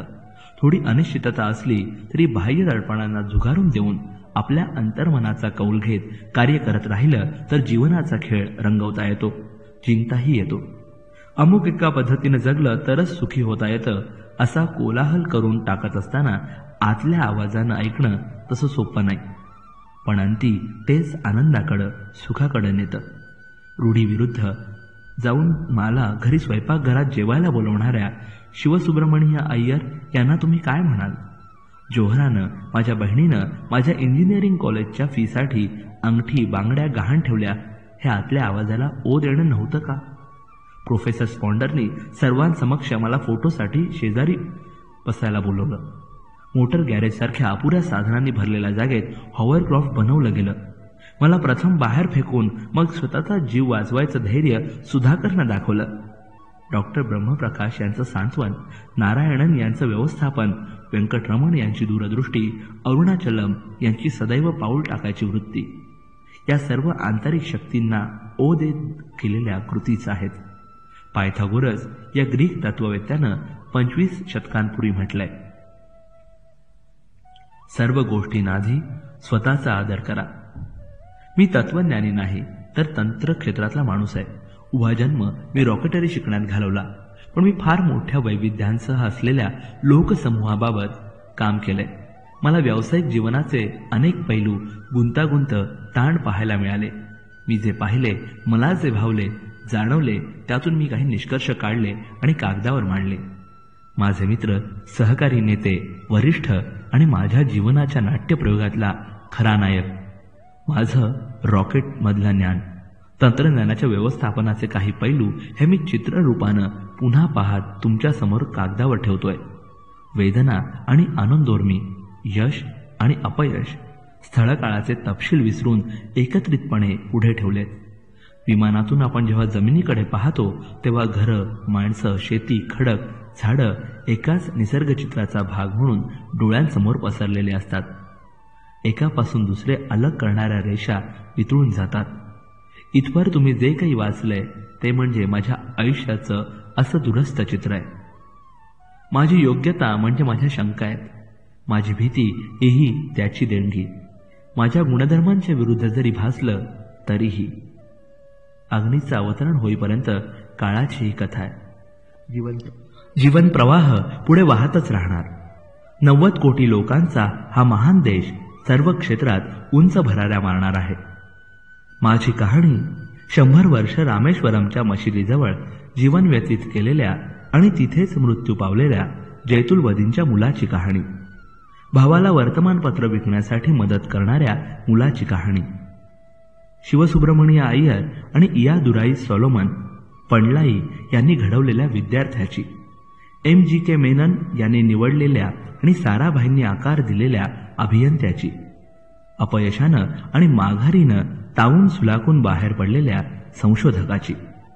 समर्पित वृत्तीच्या बुद्धिमान व्यावसायिक लोकसमूहानं मानलेल्या नेत्याची ही कहाणी माझ्याबरोबर संपणार आहे. जगरहाटी मानते तसा मला वारस नाही. कुटुंब, मुलं, मुली असं मी काही मिळवलं नाही. मी तसं काहीच मिळवलं नाही. संचयित केलं नाही. मी आहे या थोर भूमीतील एक विहीर. तिच्या लाखो करोडो मुलामुलींकडे पाहतोय. त्यांनी माझ्यातून काहीतरी घ्यावं, कधीही न संपणारं देवत्व, आणि सर्वदूर पसरावी त्याची कृपा, जसं विहिरीतून काढलेलं पाणी. माझे आयुष्य इतरांना आदर्श वाटावं असं मी म्हणत नाही, पण मला विश्वास आहे की काही जणांना यातून प्रेरणा मिळेल. आंतरिक समाधान हेच अत्युच्च कोटीचं समाधान आहे असं त्यांना पटेल. देवाची असीम कृपा हा प्रत्येकाचा वारसा आहे हे समजून येईल. माझ्या पणजोबांची, औल यांची, आजोबा पाकीर यांची आणि पिता जैनुलबदीन यांची वाहती रक्तरेखा, त्यांचा वारसा कदाचित अब्दुल कलाम या नावाशी थांबेल, पण त्यांचे आशीर्वाद सदैव वाहत राहतील, कारण ते अमर्त्य आहेत. समारोप. या पुस्तकात भारताच्या पहिल्या उपग्रह प्रक्षेपक वाहनाशी आणि अग्नी या क्षेपणास्त्रांशी माझी खोलवर असलेली गुंतवणूक प्रामुख्यानं आलेली आहे. या गुंतवणुकीचा परिपाक म्हणून मे 1998 मध्ये पोखरण येथे झालेल्या अणुस्फोटाशी माझा संबंध आला. ही एक देशातील महत्त्वाची घटना आहे. देशातील 3 बलाढ्य संशोधन केंद्रांमध्ये काम करण्याची संधी आणि बहुमान माझ्या वाट्याला आला. अवकाश, संरक्षण खातं आणि अणुशक्ती यांच्याशी संबंधित अशी ती संशोधन केंद्र होती. या तिन्ही ठिकाणी काम करताना माझ्या असं निदर्शनास आलं की उत्तमोत्तम व्यक्ती, बुद्धिमान, सर्जनशील मनं मोठ्या प्रमाणात उपलब्ध आहेत. या तिन्ही संस्थातील एक साम्यस्थळ प्रकर्षानं माझ्या लक्षात आलं. ते म्हणजे आपले संशोधक, अभियंते, तंत्रज्ञ कधीही अपयशाला घाबरत नाहीत. अपयशापुढे पुढील संशोधनाची दिशा दर्शवणारी बीजं असतात आणि ती अधिक परिपूर्ण तंत्रज्ञानाकडे नेऊ शकतात. त्याहून मोठं यश ओंजळीत टाकतात. या माणसांनी फार मोठी स्वप्न पाहिली आणि दैदिप्यमान यश मिळवत ती सत्यात उतरवून दाखवली. मला असं वाटतं की या तिन्ही संस्थांची एकत्रित तंत्रज्ञान क्षमता जगातील कुठल्याही विकसित देशाच्या बरोबरीनं आहे. त्याहीपेक्षा महत्त्वाचं म्हणजे मला फार मोठ्या professor Vikram Sarabhai, professor Satish Dhawan, doctor Brahm Prakash सारख्या द्रष्ट्या माणसांचा सहवास लाभला आणि त्यांनी माझं आयुष्य सर्वंकष समृद्ध झालं. कोणत्याही देशाला वाढण्यासाठी, विकासासाठी आर्थिक सुबत्तेच्या बरोबरीनं बलशाली संरक्षण व्यवस्थेची जरुरी असते. आपल्या देशाच्या समोरील यापुढचं ध्येय 2005 सालांपर्यंत संरक्षण साधन सामग्रीमध्ये स्वयंपूर्णता असं आहे. या कार्यक्रमामुळे विकसित देशाच्या तुल्यबळ शस्त्र बनवणं संरक्षण खात्याला शक्य होईल. तंत्रज्ञान दृष्टी 2020 हा प्रकल्प देशाच्या आर्थिक प्रगती, सुबत्ता यांना प्राधान्य देऊन नियोजित केला जाईल. हे दोन्ही प्रकल्प देशापुढच्या स्वप्नातून साकार झालेले आहेत.